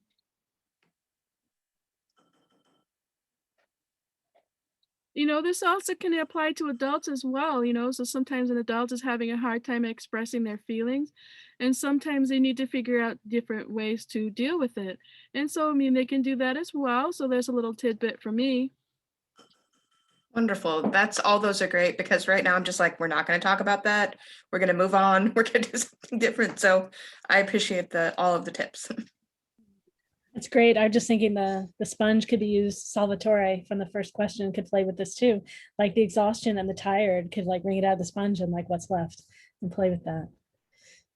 And I maybe share a little similar to what some of the others have shared is that, and I use this primarily for anger, but so if something's coming at us that we don't want, there can be a way of playing with it so that we let it go past, right? So it can be, you know, like, you know, energetically play with it, letting it go past, or it can be like a bullfight, right? So there are all kinds of things we can do to like let things slide by, kind of letting things go through us and not like having them get stuck right and we're holding. So, and yeah. Great. All right. Thank you, Nadia, for your question. Lovely answers. Great. All right, we next have Jesse, and then I believe we have Derek, and we're doing great with time. So we do have time for maybe at one, maybe two more people to ask questions, depending on how this goes. All right, so Jesse, you're next. Let me take Nadia off the pin and get you towards the front. Jesse, if you start talking. Okay, can you hear me? I can hear you. You haven't come to the front yet. Let me see if I can find where you are. Okay. Aha. I thought I recognized your name. Oops, hold on. I seem to click the wrong thing. Pin. All right, you're at the front. Go ahead. Okay. My question is actually a little off. I've always had vivid dreams, but lately I've been having not only very vivid dreams about healing, like me healing people or animals in weird ways, but I've been also waking up to feeling like if my hands are vibrating, like if I feel vibration going through my body, and I'll wake up because of it. I'm always getting signs like the numbers seeing everywhere and things like that. And sometimes I'll ask a question out loud, like why something is happening in my life. And all of a sudden I'll see 555 on the time. And I'm like, okay, so it's gonna change. Thank you. Like, I'm like, okay, so you're answering me. Like I'll get like specific things like that constantly. Just last night, it was something really weird that I've been remote this week because something happened in my job. So usually I wake up at 5:30 in the morning. But this time, because I'm remote, I can sleep a little longer. I sleep with a noisemaker. I have to sleep with a noisemaker. Like I can't have total silence. But my noisemaker stopped by itself at 5:30. And I'm like, I woke up and I'm like, what just happened? And I'm like, why did my noisemaker literally stop at this time? So I looked out, like I looked up and I'm like, okay, I can sleep a little longer. So like, stop. But for some reason, I've been trying to get into mediumship. And when I do try to connect with spirit, I feel like I'm always doubting myself, always like the fear, I'm going to get this wrong. No, I'm not getting this right. Fear within myself and fear that I'm not getting the right messages. And I don't know how to get over that hump.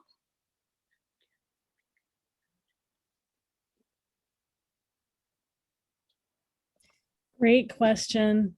So relevant for everybody opening to their gifts. And I deeply appreciate you taking steps to practice and all that. All right, let's see.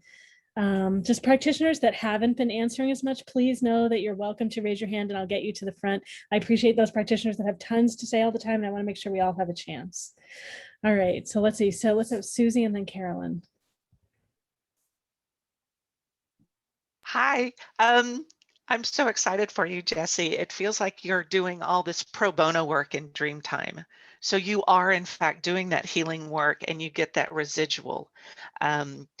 Opening up to mediumship, I think that's very cool. A lot of times with gifts, all you have to do is say, yes, I want to do this. And that's how I get into it. Getting over the fear and self-doubt over how accurate you are. You're right. That's a big, big thing. So I'm going to plug another MeWe thing. We're doing that practice circle. I'm going to be there. Lorelai's going to be there. I don't know who else is going to be there. So come, please. I will encourage you to do that, because that's what I feel is important, is you practicing and then getting confirmation from some other source, you know. If you, I don't know if you want to open up to say, here, friends, when I first started reading tarot, I was working in a corporate office and I'd go scurrying into those little, you know, it was a pod farm. And so I would just go, here, let me read cards for you, and just practicing and getting that input. It's exciting, it's exhilarating, and it gives you that feeling of, oh my gosh, especially when somebody says, that's right, and you're opening up to the gift. So I am so proud of you for opening and for being willing to do that. There's probably some past life holding you back, like, you know, there could be those witchy lifetimes or the healer lifetimes where I'm seeing some kind of a doctor. It was a wartime doctor, and because it was wartime, his rates were wretched. He would come in and there would be people, you know, it feels like World War I, which was a pretty gruesome time. And so your patient survival rates were shot. That's not a really pleasant pun, but you know, they just weren't there. You couldn't do it. So that was a lifetime that's holding you back, because he had such tremendous self-doubt. Forgive him. forgive him, send him that love and gratitude for experiencing that lifetime, and let him be released into the light. He will help you with the healing aspect, but he really does need some time to recover from experiencing those blows to his ego. It really hurt his heart. So there's that. There's past life, and there's doing the pro bono work, practicing. Yeah, I covered my bases. Thank you so much. You're welcome. Okay, great. Now, Carolyn. Jesse, how exciting. This is, like, as Susie was saying, this is very exciting. The hardest part, and we've all gone through this, you know, we all are like thinking, I'm crazy. I can't, I don't know what I'm doing. And, you know, what am I have to say?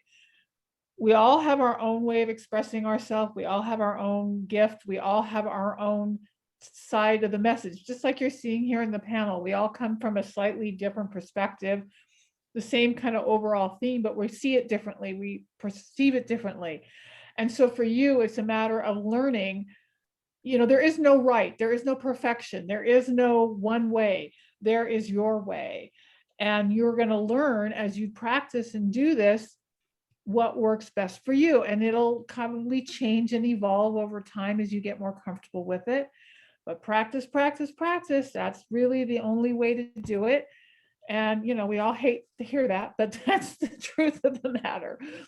And also finding a structure for you to work with so that you know how to work with these energies and you're not putting yourself in danger or putting yourself in a situation where you start working with energies that you don't want to be working with.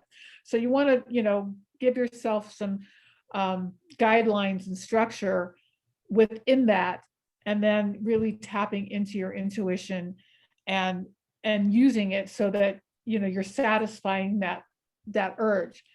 And you can always tell yourself, okay, slow down, let me take this at a pace that I can process it and absorb it and understand it. Because remember, spirit and the universe, their time, sense of time is not our sense of time.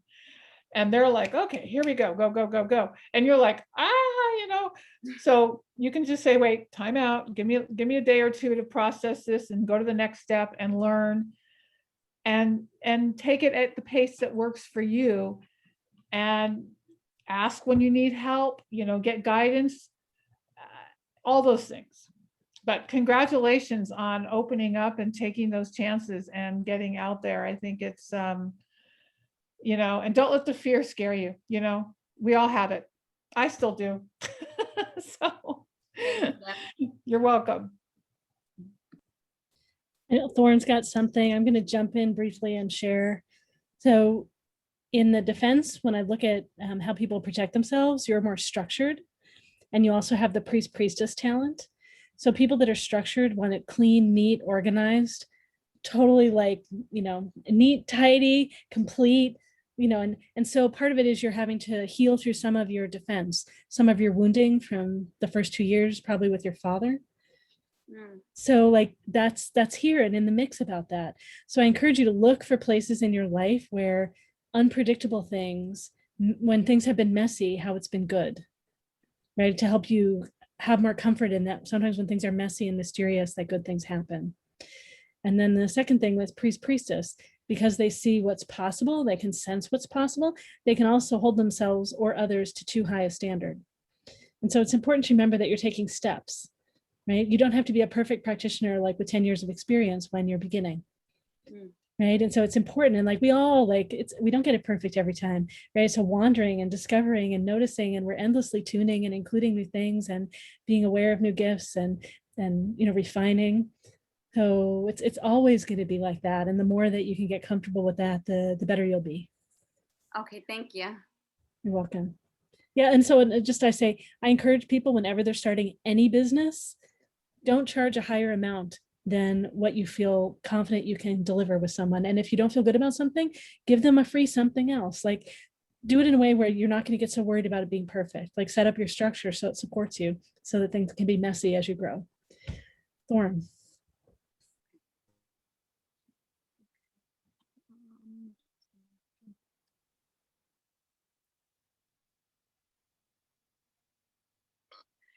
Hello, nice to see you. That's a really good question. And so I was kind of perceiving your question and I was looking at what other petitioners were saying. And so I picked a card for you.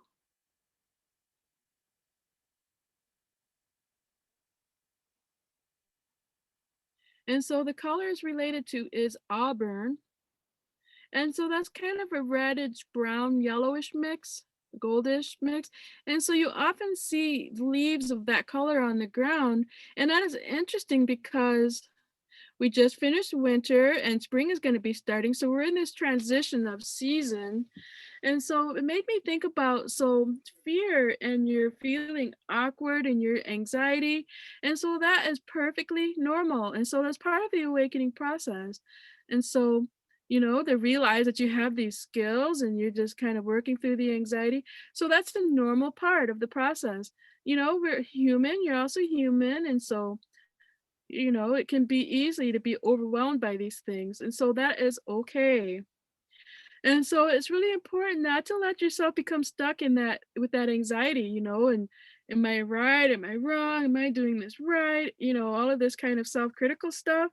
And so we all have different approaches to things. We have different skills and gifts and talents. And so it's okay for you to, kind of figure out, you know, I'm so excited for you and happy for you, by the way.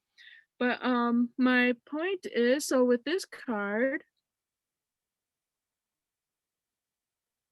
it feels like a good way to kind of round yourself out, ground yourself. And so how would you do that? And so you want to look inside and do some analyzing. And so what is shaking you up? So what exactly is it that you're feeling? You want to identify that emotion. And then, and so how do you, what is supporting that feeling? And then, you ultimately want to be able to dissolve that emotion, get rid of it. And so your community, you can get support from community. That's very important, really. And so, as you are in the process of waking up to your skills, it's really good to find people who have these same skills. And then, these people will understand, they've been where you are. And so you can set up different connections with these people. For instance, on the web.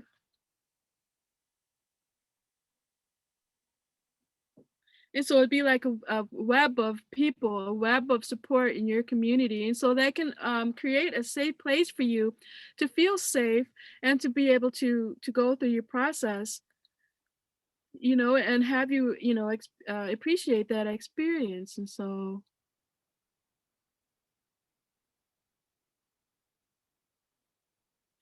so, I mean, if you have these, if you need to, back up a little bit, you can process those emotions.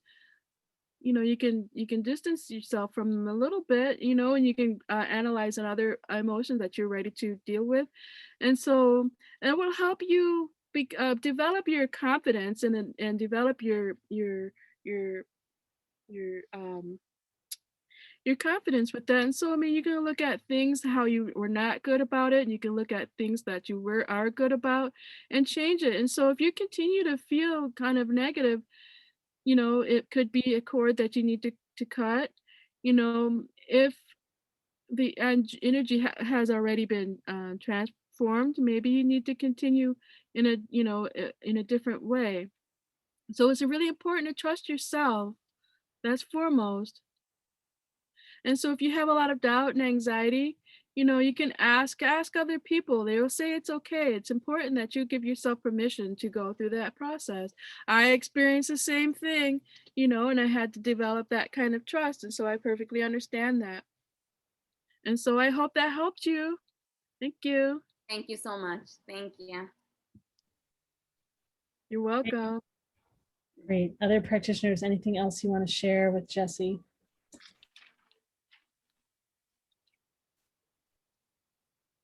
All right, great. Thank you so much. I just want to encourage you too. Yeah, it's so great that you're stepping into this, and just keep noticing that if mediumship calls you, right, it feels natural and feels easy. And so it's like, yeah, go with your strengths. Great. Thank you. All right. All right, let's see. I believe we've got Derek also in line.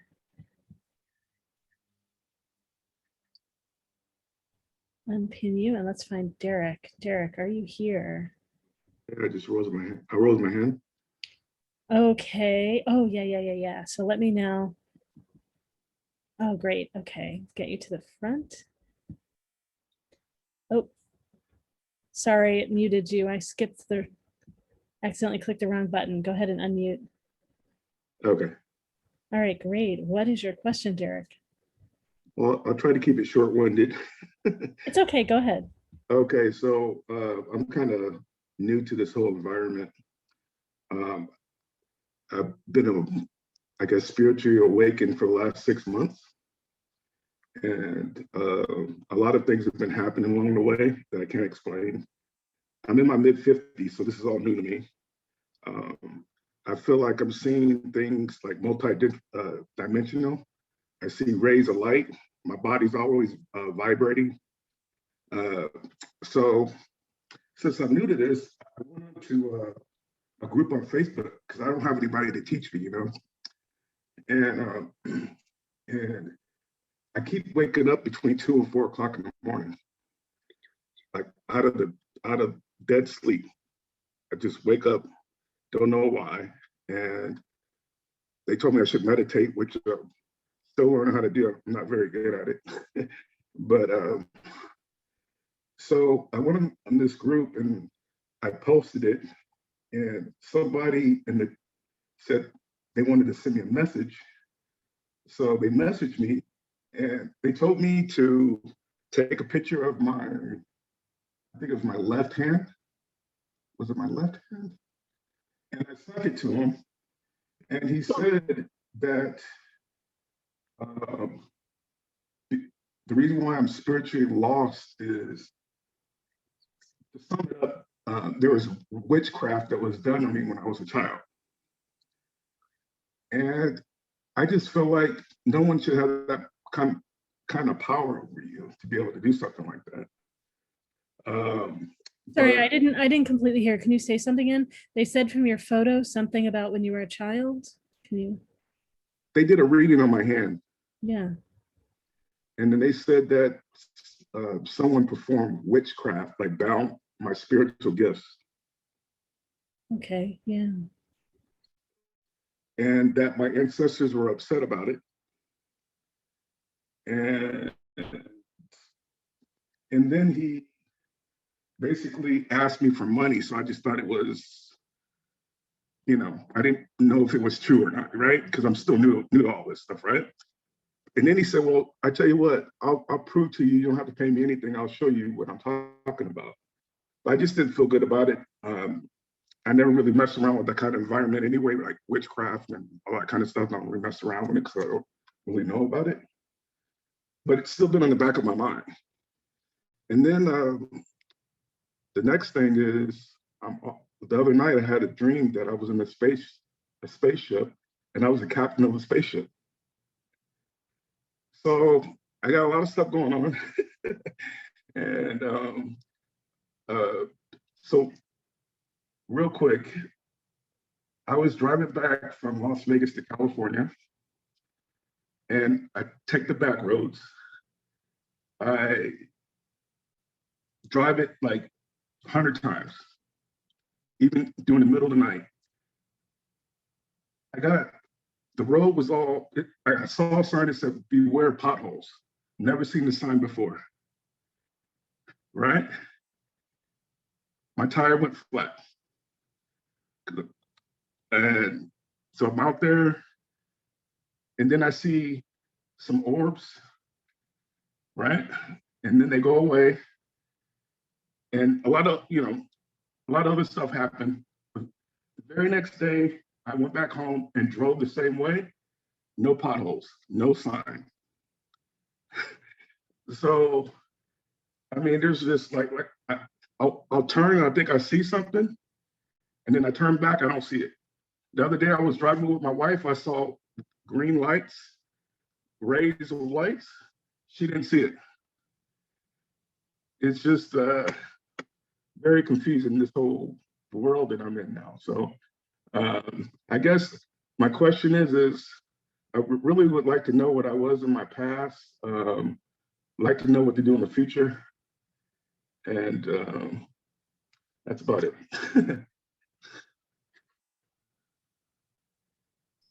And is it all right as people are answering? I imagine we'll have some comments about the experiences that you've had and just, yeah, some of the different things. One comment I'll make too is, so on the Facebook groups, like sometimes you might run into a lot of different people and you don't know much of who they are and how they practice. And I personally don't think that it's the most integrity thing to offer something and then to ask someone to pay. I think it's always great to be upfront about that. So when someone's doing that, I would also question what they're sharing with you, and please never feel like you need to ever pay anyone when they do that. I think that people need to share up front and make an offer, and you have to choose to agree or not agree. It's consent-based. I think everything ought to be consent-based.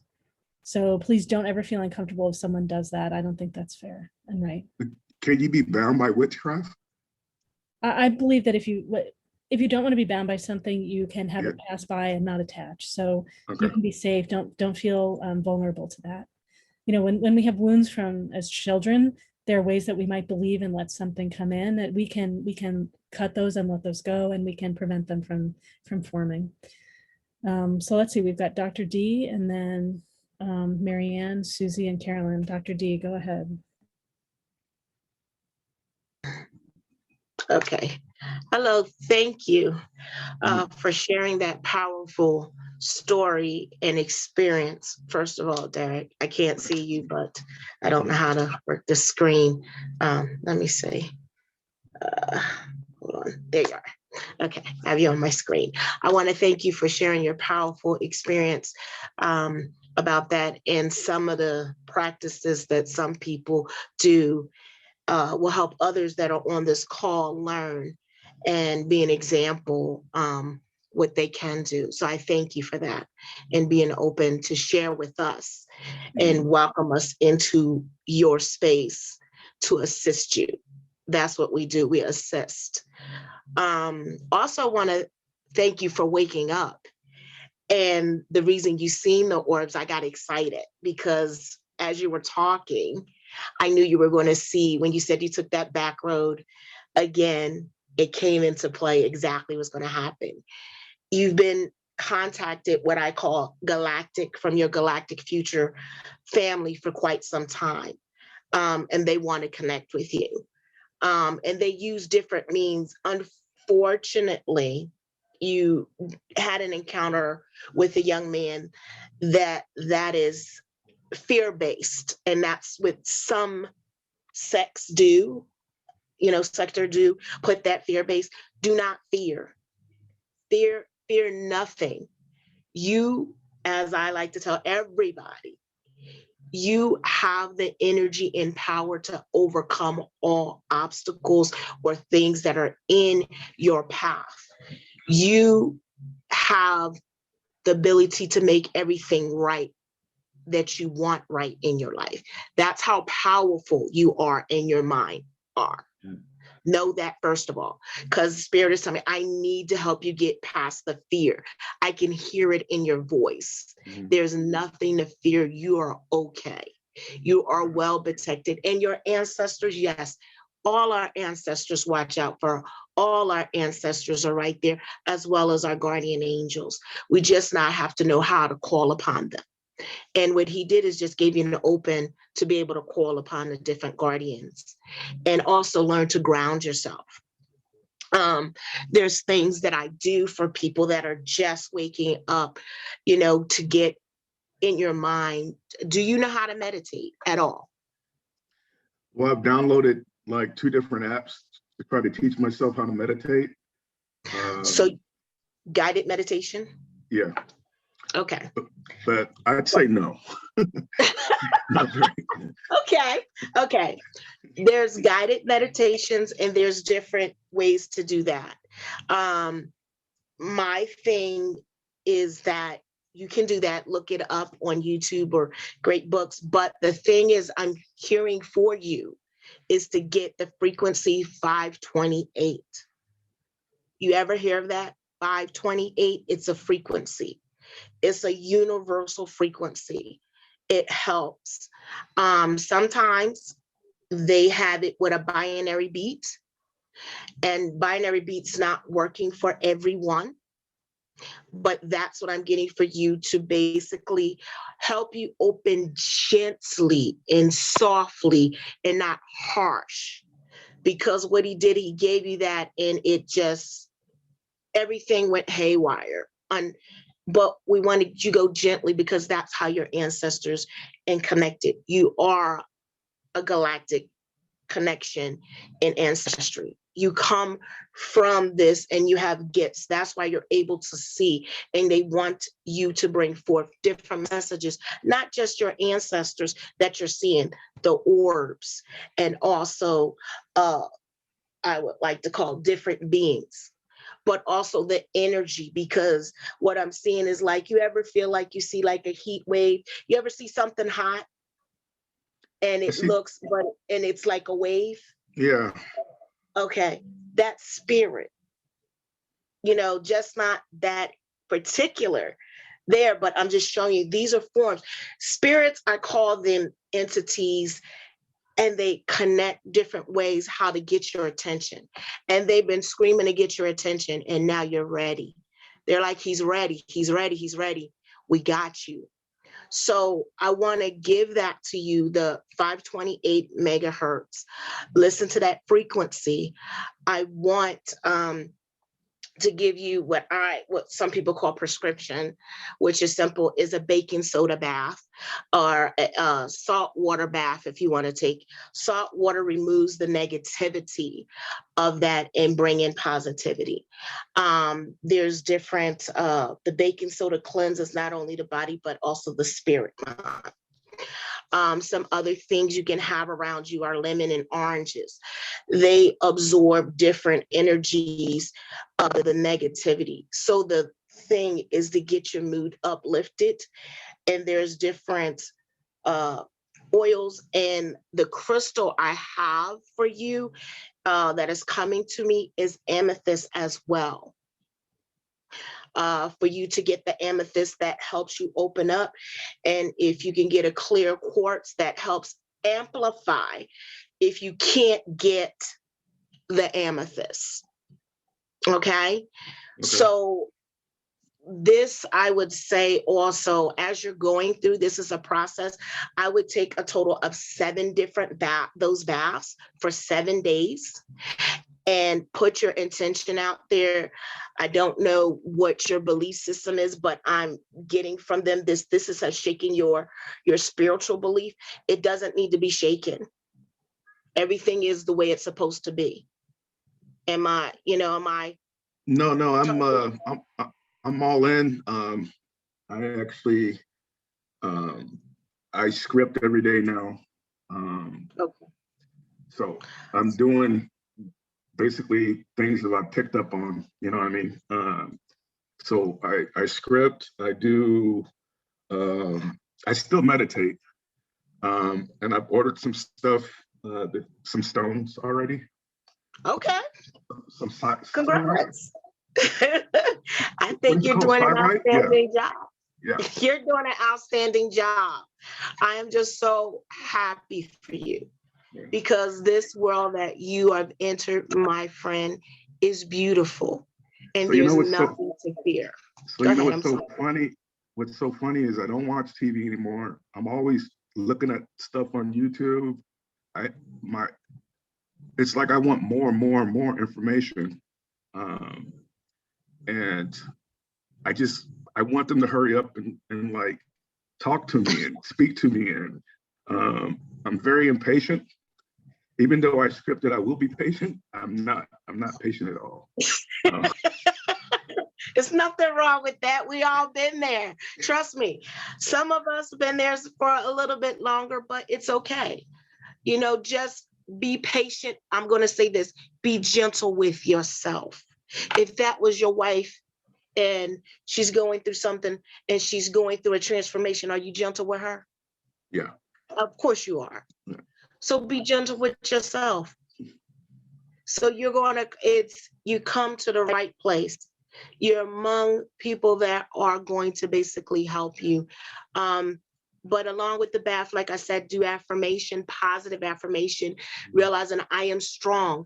I have call on your ancestors if you know them, call on your guardian angels if you know them.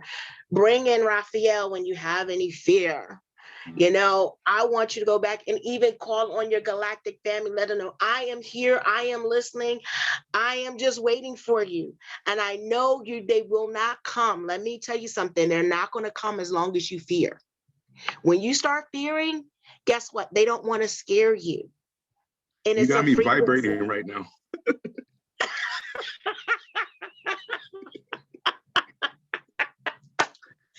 Okay, well, I guess I'm done my job. But take those back for 7 days. Say some positive affirmations. You know what I mean? Walk around your house and let you know you're safe and put your hand out. And welcome your ancestors and say, all good vibrations, I welcome. I welcome you. And to reveal yourself. It's a process. So that's why I said, please be gentle with yourself. Don't be hard on yourself. Okay. There's no wrong for it. Okay. Okay. And if you want any more, you know, need any more help or whatever, and you like my services or think, just reach out. Okay. You know, this is just the tip of the iceberg. And I do charge for my services. I'm being upfront. I don't do pro bono unless I'm on here doing pro bono right now. Okay. I'm a straight shooter. No chaser. How's that? Okay. Okay, but I'm gonna let people back up so I'm not taking up the room for anybody. Okay. And I want to say you nothing but love, my friend. Nothing but love. Okay. Appreciate Have a wonderful night. You too. That's great. Thanks, Dr. D. All right, we've got Marianne, then Susie, then Carolyn. Hi, Derek. Thanks so much for sharing your experiences. It's super amazing. I'm very excited for you. I want to let you know that you're fully protected, fully supported. And I'm sorry that you went through that experience earlier, but just know whatever you believe to be true, just know that in your heart will give you the answers as well. It's a great practice to also start getting in touch with, whatever you're seeing, asking questions, asking who are they, and just to build that relationship with your spirit guides, your angels, your ancestors. And you can ask them also questions of when should I call upon you? When would you be best supported or used in my life? Because we have guides that can come into our lives or come into, different moments in our lives to help us, support us. Maybe when you're speaking in front of a group, or maybe for that job interview, there are specific guides and angels and ancestors that are here to support us through different paths in our life. And it doesn't matter how old you are. It doesn't matter what you're doing. It's just be grateful for this, ability that you have. And you can also support other people who are going through something like this too. And just being open with others within your own circle will help them be curious and may even help them to open up and be awakened as well. So think about that too. And then also setting some good boundaries, because they can come and bother us. Well, not bother, but they can talk to us at all times of the day. So you can definitely set up boundaries if you want to be able to sleep at night, just to gently ask, this is my resting space, that you don't want to be disturbed and stuff. They'll respect that. So Really? Just learning, having those boundaries with them as well, because they don't really understand time in our world. It's really different. And to them, they just they want to talk to us all the time. So Good to know. Yeah, that's great. Thank Thank you. you. By the way, anything that we want, don't want, we can ask. And if we believe that it's possible and that we're worthy of that, it happens in this way. All right, let's see. We've got Susy, Carolyn, and Thorne. Go ahead, Susy. Hey, Derek, welcome to the wonderful world of whatever this is we do. It is. Even I haven't seen orbs, so I'm just a wee bit jealous of you. But now I'm hearing, oh, well, I agree with everything everybody has said. For me, meditation is just an excuse to take a nap. So what I try to do is to just breathe. And if you can breathe and ease yourself into a meditative state, you're ahead of the game. Start off with maybe 3 to 5 deep, deep breaths. You don't have to think about anything, and it's just short enough. Or even just breathing when you're at a stoplight. A friend of mine, Carmen Murphy, says that. So I would also ask that you not get hung up on how it should be, because this is your experience and you are experiencing the full spectrum of all this stuff. My ancestors had to hit me with a clue by 4 to get me to pay attention to them, and yours are there. I also want to touch on witchcraft. That word is used as a trigger word for a lot of people. Witches are what some people have seen as being the green face with the crooked nose. Those are women who were beaten and their bruises are healing and their noses were broken. Witches are people who can work with and manipulate energy. We don't all wear hats like that. I love a good cloak, but I have trouble. I always trip up in them. And so witches that was used to get you, to make you afraid. Also, fear. Marianne spoke about fear, stepping out of that fear. If you think about it, fear, F-E-A-R, is false evidence appearing real. So whatever energy you give to that, then that's what you're going to create. We're not mind police, but we do need to be conscious of our thoughts and where they go. So stepping out of that fear. Yeah, I agree. I think that guy, not in integrity, you know, but as you learn more, you're trusting your intuition. When you thought, no, there was something weird about that guy, something hinky about it, you listen to your intuition. That's yet another excellent step on your pathway, listening to your intuition. What else do I have? Boundaries. Setting boundaries is great. One thing I do every morning, because I tend to go out into the ethers and talk to whoever I talk to. And with you being a galactic being, I wake up, and when I wake up, my mantra is, if I have made any agreements in dream time that are not in divine alignment with my soul purpose, they are null and void. Because being at this point in your development, it might be easy. I'm not assuming I know who you are totally about saying yes to everything. You have expressed a lot of caution, and that's great. But this will be helping you with those who might come in and look really good or sound really good. But if it's not in divine alignment with your purpose, Can you say that again one more time? Sure. And it will be in the recording. So if any agreements that I have made in dream time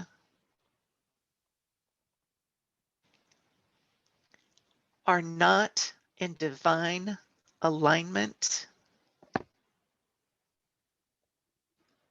with my soul purpose,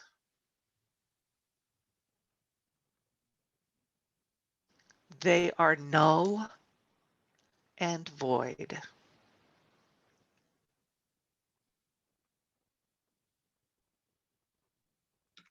Thank you. You're welcome. Yeah, I'm going to end it on that. That's good. Good luck. Have fun. And we are here. Yeah, I so got a question.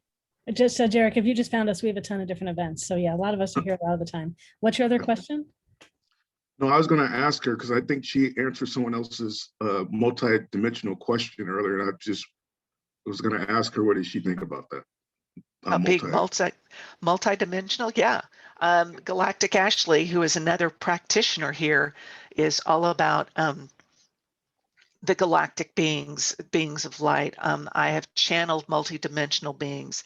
I think it's entirely possible to think that, for me, to think that this is our experience, our one lifetime, is so confining. You know, I grew up in the Catholic Church where this was it, and this is all you had. And when I left the church, it all just blew wide open. So I joke and I say, I'm a why notian. Why not believe in reincarnation? Why not believe in galactic beings, in other dimensions, other universes? Why not? Because we are one with divine. People call it co-creators, but we are the creator. And to limit creator into this particular mindset is to deny the absolute expansiveness of the divine, of spirit, of source, of the universe. It is huge. And there is so much out there. And we're going to each find that part of the universe which resonates with us, which helps us. And it is in that piecing together of the divine puzzle that we create this amazing whole. So there is so much out there. I totally get that. Ooh, I want to watch this. I want to see this. Let me find out about that. That's how I got my podcast going, was like, I think I need to write this down here. And so it's exciting to be at that point and to be able to maintain that passion. The further along you get into it, you're going to find there is so much more to it. Susie, I'm sorry, I just want to pull you in. Yeah, we got another question too. Got it. Okay. Great. Yeah. So Derek, we all love it. Fun. We have so much to share. Let's see. So we've got Carolyn and Thorne, and then just if you could be brief, please. We've got one more question too, and then yeah, that'll be it for tonight. Go ahead, Carolyn. Yeah, I'll be very brief. Derek, thank you for sharing all of your experiences. I know how scary it is to come out in front of all these people and say all of that, and bless you for doing that. And yes, you are on a new journey. Trust yourself. Stay in your power. Own and claim your power. Don't have other people tell you what you're supposed to do or know.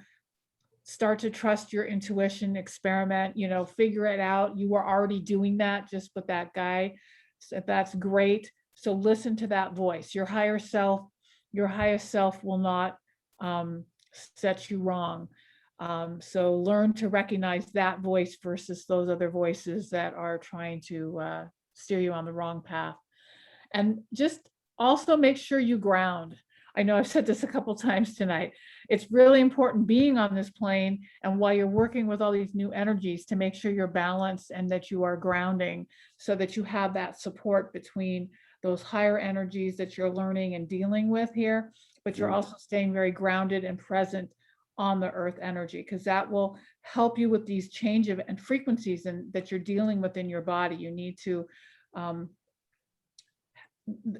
you're going to be dealing with adjusting to these frequencies. So you want to make sure you're grounded so that your body can handle it and learn to deal with it. And I'll just keep it at that. Thank you so and much. Congratulations. Thanks, Carolyn. All right, Thorne, go ahead.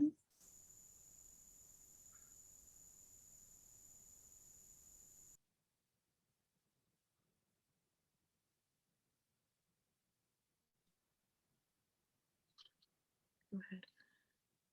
Hi, Derek. Hi. So excited for you. And so I agreed with all the other practitioners. And so I wanted to add another little tidbit. And so I pulled a card for you from an energy deck. And so the color is peach, and it's also a fruit.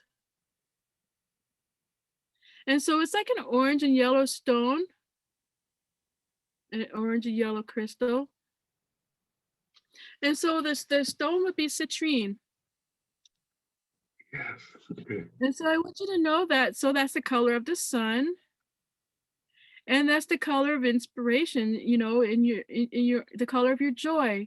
And so you want to feed your joy. And so how would you go about doing that? So you want to hold space for joy inside of yourself.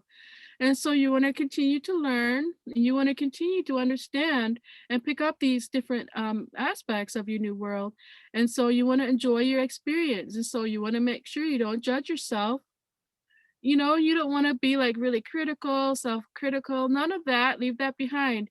And so your way is going to be your experience, and that's okay. And so you don't have to follow other people, the way they do things, and follow what people tell you. You know, you can learn from other people, that's fine, but at the same time you need to remember that at the end of the day it's your decision, it's your choice what you do, okay? And so you want to feed that energy, feed the joy that stems from these new activities. And so your ancestors, and so you can tap into the wisdom of your ancestors, and so they can give you the medicine to support you on your new journey. And so it's really important to keep that on the back of your mind, okay? Okay. And so that was it. So I really hope that helped. Thank you so much. You're welcome. Thanks, Jarek, so much for your question. Such a great, relevant question. And yeah, you opened in a big way. So a lot all at once.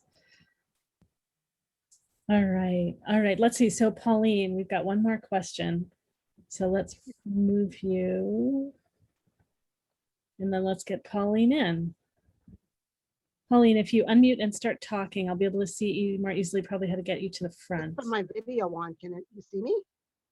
I gotta just, sorry, I've got so many names. Dark. If it's dark, I can't see myself. Let me see if I can find myself. There we go. I see you. Let me pin you. All right, you're at the front. Go ahead. I'm the last one, probably. I like being last. All right. What is your that was interesting listening to the man that just came before me.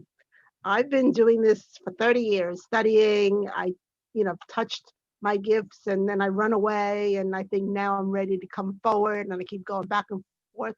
But I think it's time for me to come forward, even if I don't, do it myself. I'm not sure that I'm going to do that. It's meant for me to do this, or just promote other people, because I'm good at networking normally, like you, Laureli, what you're doing.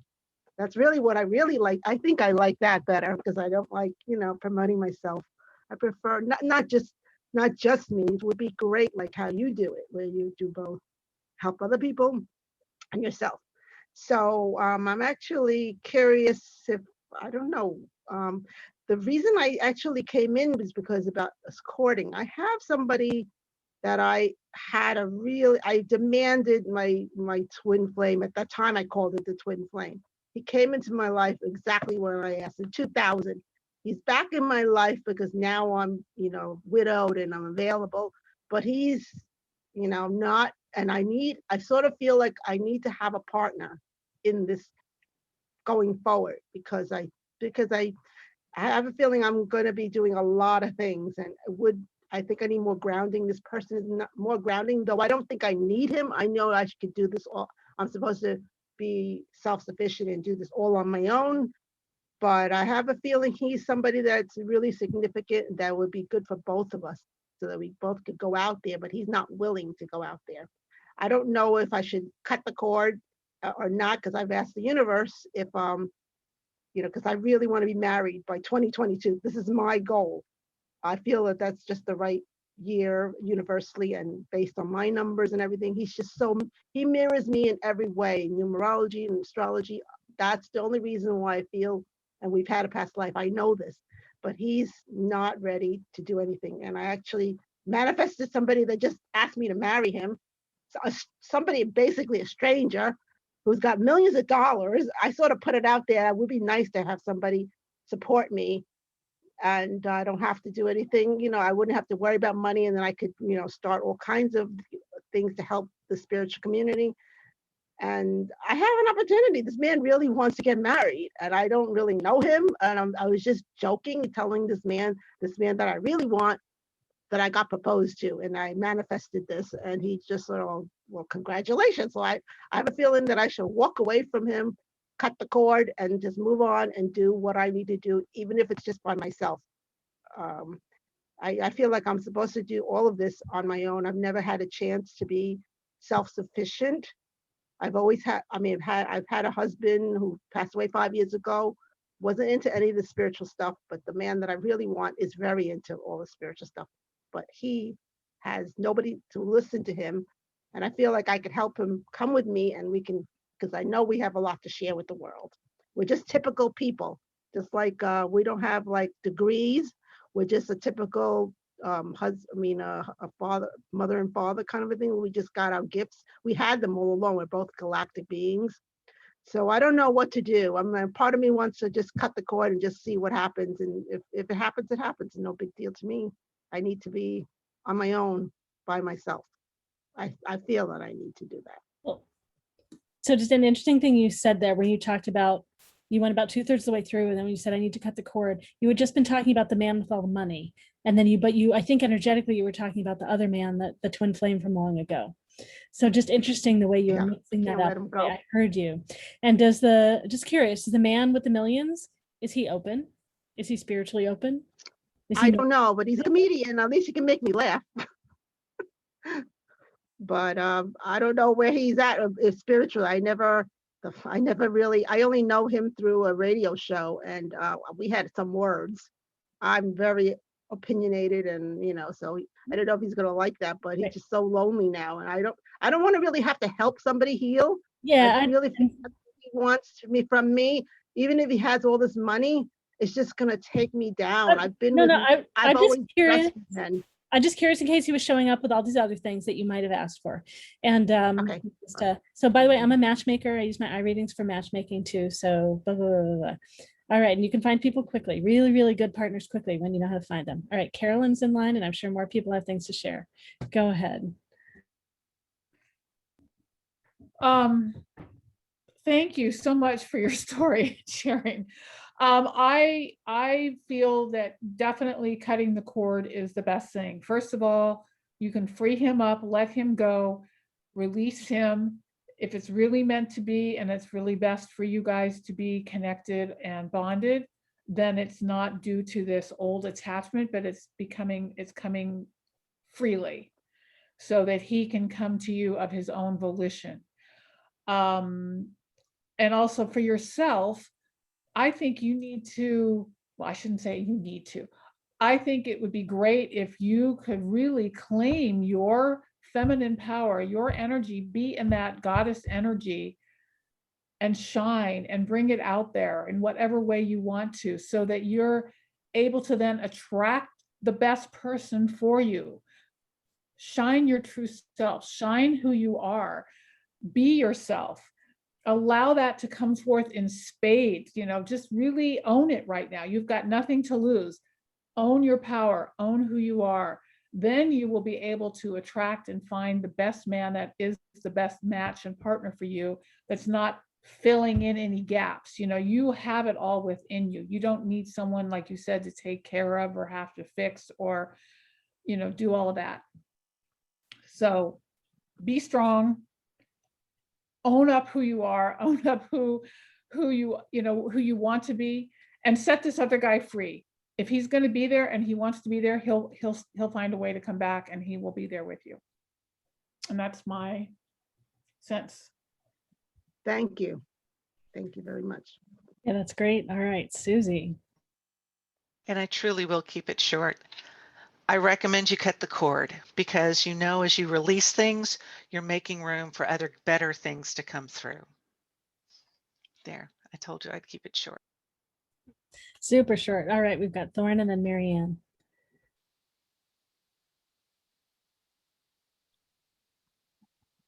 And while Thorne's getting ready, I want to appreciate Sharon has been going this whole time. We usually have 2 interpreters and they take turns, and Sharon has been here the whole time, everyone. So I'm going to put it in the chat again too. If you're willing, if you want to share a donation for Sharon tonight, that would be great.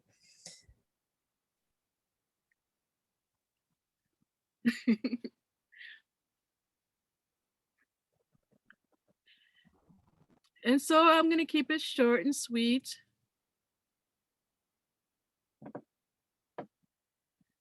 And so there was a few things. And so I felt in my intuition that I agree that the cord should be cut. And it's important to keep open space, after you do that, once you cut the cord, because you want to build up your confidence again. Your confidence, and you want to trust yourself more. And so you want to trust your intuition. And so if you notice people around, which way, you want to go. I pulled a card for you. And so this is a blue color. And so this blue is connected with the ocean. And so after you've cut that cord and you've done the release and you do the breathing, you want to imagine the ocean. You want to imagine the refreshing waves of the ocean sweeping up on you, clean and warm, and just sweeping over you to clean out any debris and leave you refreshed. And the second one, it's color gold. And so there's this golden sphere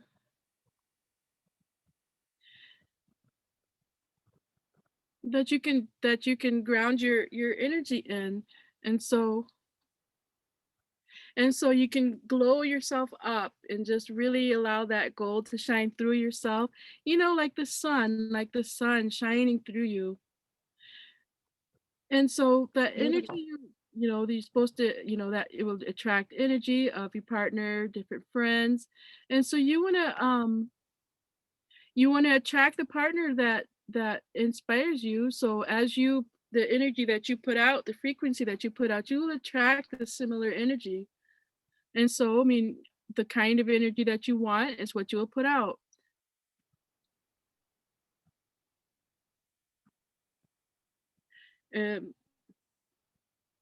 Thank you. That was a beautiful message.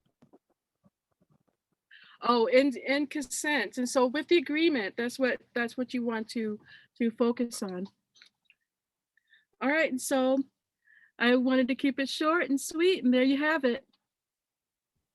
Thank you. Thank you, Sharon. All right, Marianne. And then other practitioners, if there's anything you want to jump in and share, please go ahead after Marianne.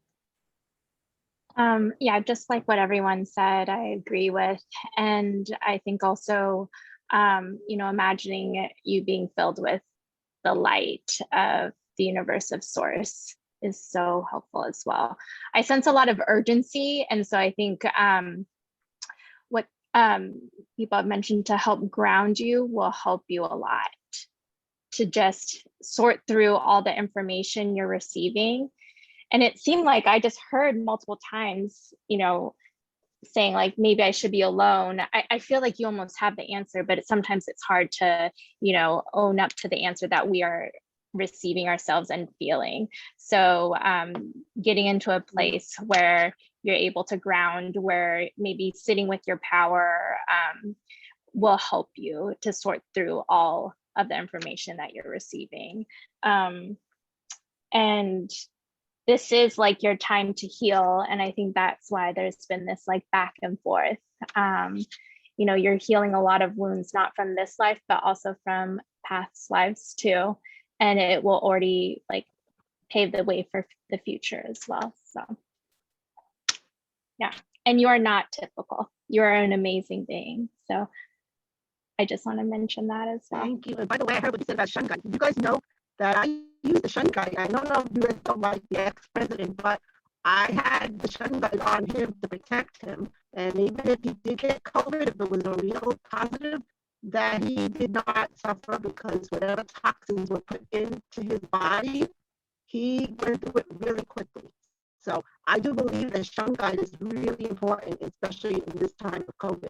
I heard this, I was given this information that Shungai helps with that, not just COVID, but other, like other toxins that are in your body. So that's what I got. It's not with anybody else. It was given to me by spirit. And that's what I wanted to share since you mentioned Shungai earlier. You are garbled, sorry. Yeah, sorry, she's just saying that Shungai is so important. So probably if you communicate that.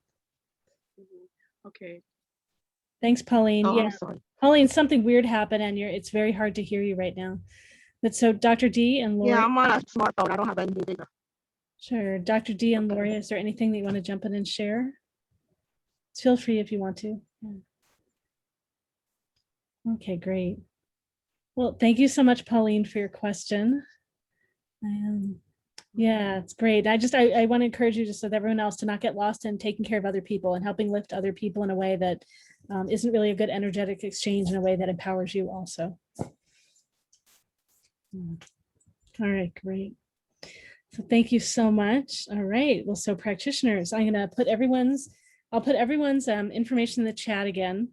Also, if you haven't seen it, there's a link in the chat for sharing your feedback with us so we can continue to make our events better and better. And if you give us your email address, we'll enter you into a drawing for a free 30-minute session with one of us of your choice.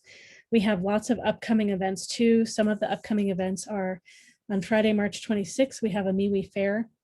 We'll have about 18 practitioners. It's also free admission. We do a short intuitive panel in the beginning, and then the practitioners are all in breakout rooms offering free talks during the event. Many of us are available to do sessions as well, or you can do sessions later. Just be there for the talks and the panel. Sign up later. We have specials again, like we had tonight. And then we have our Metaphysics and Intuition Practice Circle that Susy and I will be in, and we'll be bringing in another practitioner or two with us. It's to help you open to your own gifts. It's a chance for us all to practice and for you to get feedback from all of us. And then Sunday, March 28, we have a panel on mediumship, connecting with lost loved ones. On Friday, April 2, we have a panel on manifest your dreams. On Friday, April 9, we have a panel on anything and everything. On Sunday, April 11, we have a panel on career paths, jobs, education, and purpose. So on purpose, but in a more grounded, like what practically do you do and not do to support your own expression? And we've got tons more going on. All right. So let me get everyone's info in the chat again, and practitioners, let's go along and go around and everybody share again. So make sure you share your name, all the different modalities that you offer, and share your contact info so that it's in the video, so that people watching later after this is posted on YouTube, they can find you if they want to work with you. All right. And so it says Dr. D, Carolyn, and then Laurie. So go ahead, Dr. D.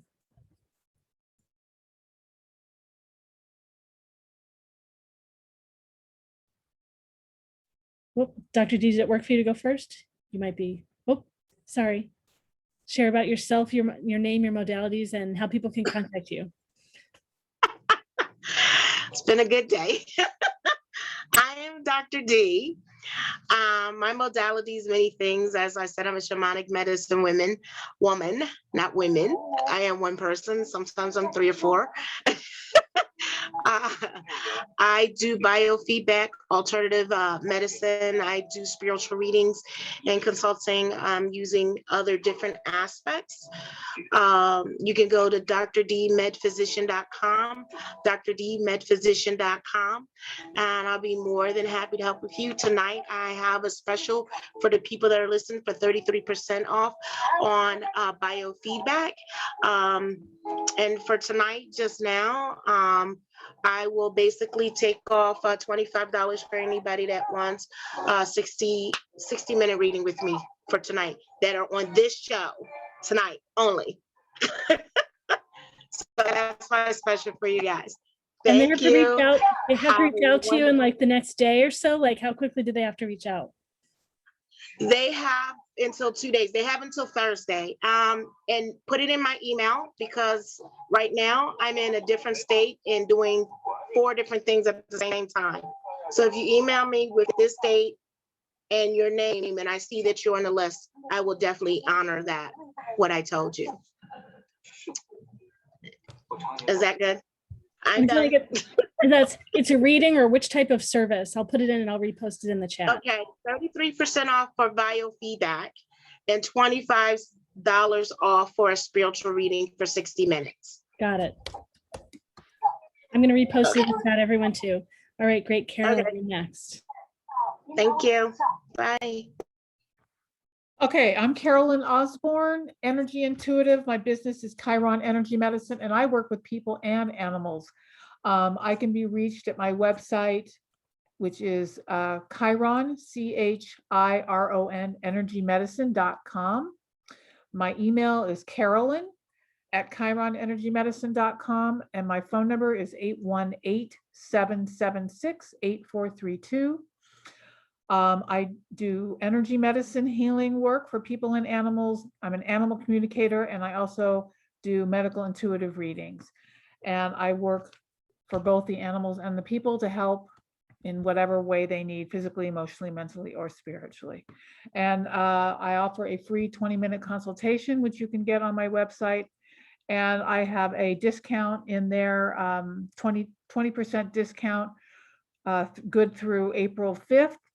And that's MeWe, MAR20, and that you can use on my website. And that's good, like I said, through April 5th. And I would love to talk to you if you have any questions. Thank you so much. All right, thanks, Carolyn. Let's see, the next one is Laurie and then Susy. Hi, everyone. I'm Laurie from Laurie's Angelic Guidance and Intuitive Healing. I do many different modalities. I'm a Seraphin Blueprint healer, Theta practitioner, and a Reiki master. I use all my modalities in conjunction to whatever your issue is to help you resolve it. I'm also a psychic. I've been a naturally born psychic. I've been one all my life. So I can do many kinds of different readings. I also work with animals as well. I do house clearings and all kinds of different things. I look forward to seeing you. My email is jezanna@telus.net. That's JEZANNA@telus.net. Thank you. Great, and we'll have Thorne go next, actually. So whatever order we were going to go. Yeah, so let's have Thorne.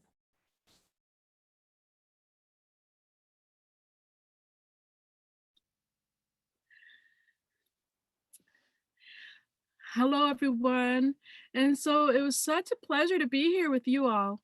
And so I'm going to have to go really quick. And so I'm just going to give you my quick information. So my email is heartofoak8@gmail.com.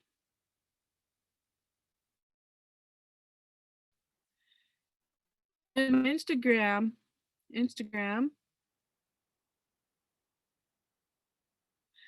is @heartofoak8. And my website is www.spiritoracle.com. And so also, if you guys are wanting to meet one-on-one with me, that's fine. I can schedule you. I can schedule an interpreter, or we can do another way that, to communicate directly. And so you can go, through email or through Instagram or through my website. There's many different ways. And so my phone situation is not good. And so texting, it's not reliable right now. So please to put that in the back of your head. Okay. All right. Thank you, everyone. Have a good night. And also, please donate for the interpreters. You did an awesome job. Thank you. Love you. Love you. See you guys soon. Good night. And Thorne, if you wanted to say anything about the modalities you use before you get off, and if there's any way we can support you with your phone, Right. let the practitioner community know.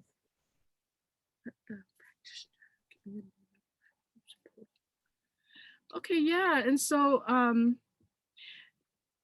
do tarot readings, and I also work with the runes. I do astrology, the astrology charts. Also I'm an energy healer, Reiki. Let's see. And so I do so many things, A to Z. And so I accept payment through PayPal and Venmo both. And not the Cash App. And so I stopped that. That's really not really a good thing. And so Venmo and PayPal are the best ways to go to pay me. And so if you have any questions, feel free to email me or contact me on Instagram or my website, any way that works for you. And so, or Laureli also will let you know how to contact me. All right. Have a wonderful night, everybody. I gotta go. Bye.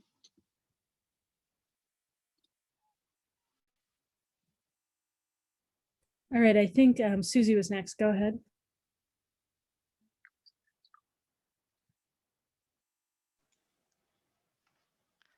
Okay, my glitchy. Sorry. I'm Susy Parker Goins with Blue Lightning Healing. I'm a channel, a Reiki master energy healer. I do body scans. I can be a medical intuitive, a medium, looking at past lives and helping you learn these tools to help you continue forward, connecting you with spirit in ways to help you feel comfortable making that progress in your own life. I have a website, bluelightninghealing.com. I have a YouTube channel, Blue Lightning Healing, and my podcast is Blue Lightning Healing Meditations. I'm about to expand out to the Transformation Talk Radio Network. What else? My special for this is $60 for 30 minutes and $100 for an hour. What else do I need to know? The best way to get a hold of me is susypgoins@gmail.com. That's SUSYPGOINS@gmail.com. I guess we covered the bases. I'm so excited. We had such a great time. Thank you so very much. Hope to see you again soon. Blessings. Thank you, Susie. All right, Marianne, go ahead. Hi everyone, my name is Marianne. You can contact me through email, Marianne, MARYANN, at theignitedsoul.com. My website is www.theignitedsoul.com. I offer sessions in Reiki, meditation, breathing, energy healing, which encompasses all my modalities, and I'm offering 35% off on everything.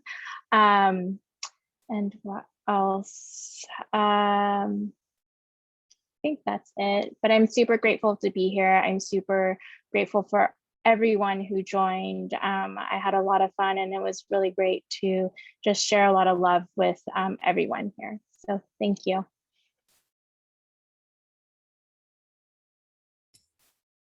Thank you so much. And I'm Laureli Shimayo. I'm an intuitive eye reader and a body psychology coach. I'm able to read your eyes, share about your soul path, your lessons, and answer questions. I can answer questions about other people you show me photos of. We can go looking for other people in matchmaking, for example, with conscious online dating. Anyone that you meet, you can send me photos and I'll tell you about them and how they might connect with you or not connect with you and what that might be like. And I can provide solutions and tips for when relationships are challenging. My body psychology coaching, I help you shift through those lessons and move through those lessons, often with using your body. Your body's giving you information all the time, and there are ways of utilizing your body to shift and change and move forward and let things go. You can find out more about me and all that I offer at LaureliShimayo.com. That's LaureliShimayo.com. The calendar with all of my events, including all the MeWe events, is on that website. And the MeWe Fairs has tons of different upcoming events, and you can learn more about all of the MeWe Fairs events at MEWEFAIRS.com. And from that website, you can easily get on our email list. I think that's everything for tonight. Thank you so much, everyone, for being here. It's great doing this all together. It's like part of how we do this is being all together and energetically holding the space. And yeah, it's a great space of safety for all that we are experiencing and have questions about. Just all the ways we impact to just the rest of the world and our energies being together. So let's see, I'll turn off the recording and feel free, everyone, if you want to unmute and share your voice in the space or write in the chat on your way out. Thank you so much. We look forward to being with you again. Our next time is coming up on next Friday, March 26th. All right, take care, everyone.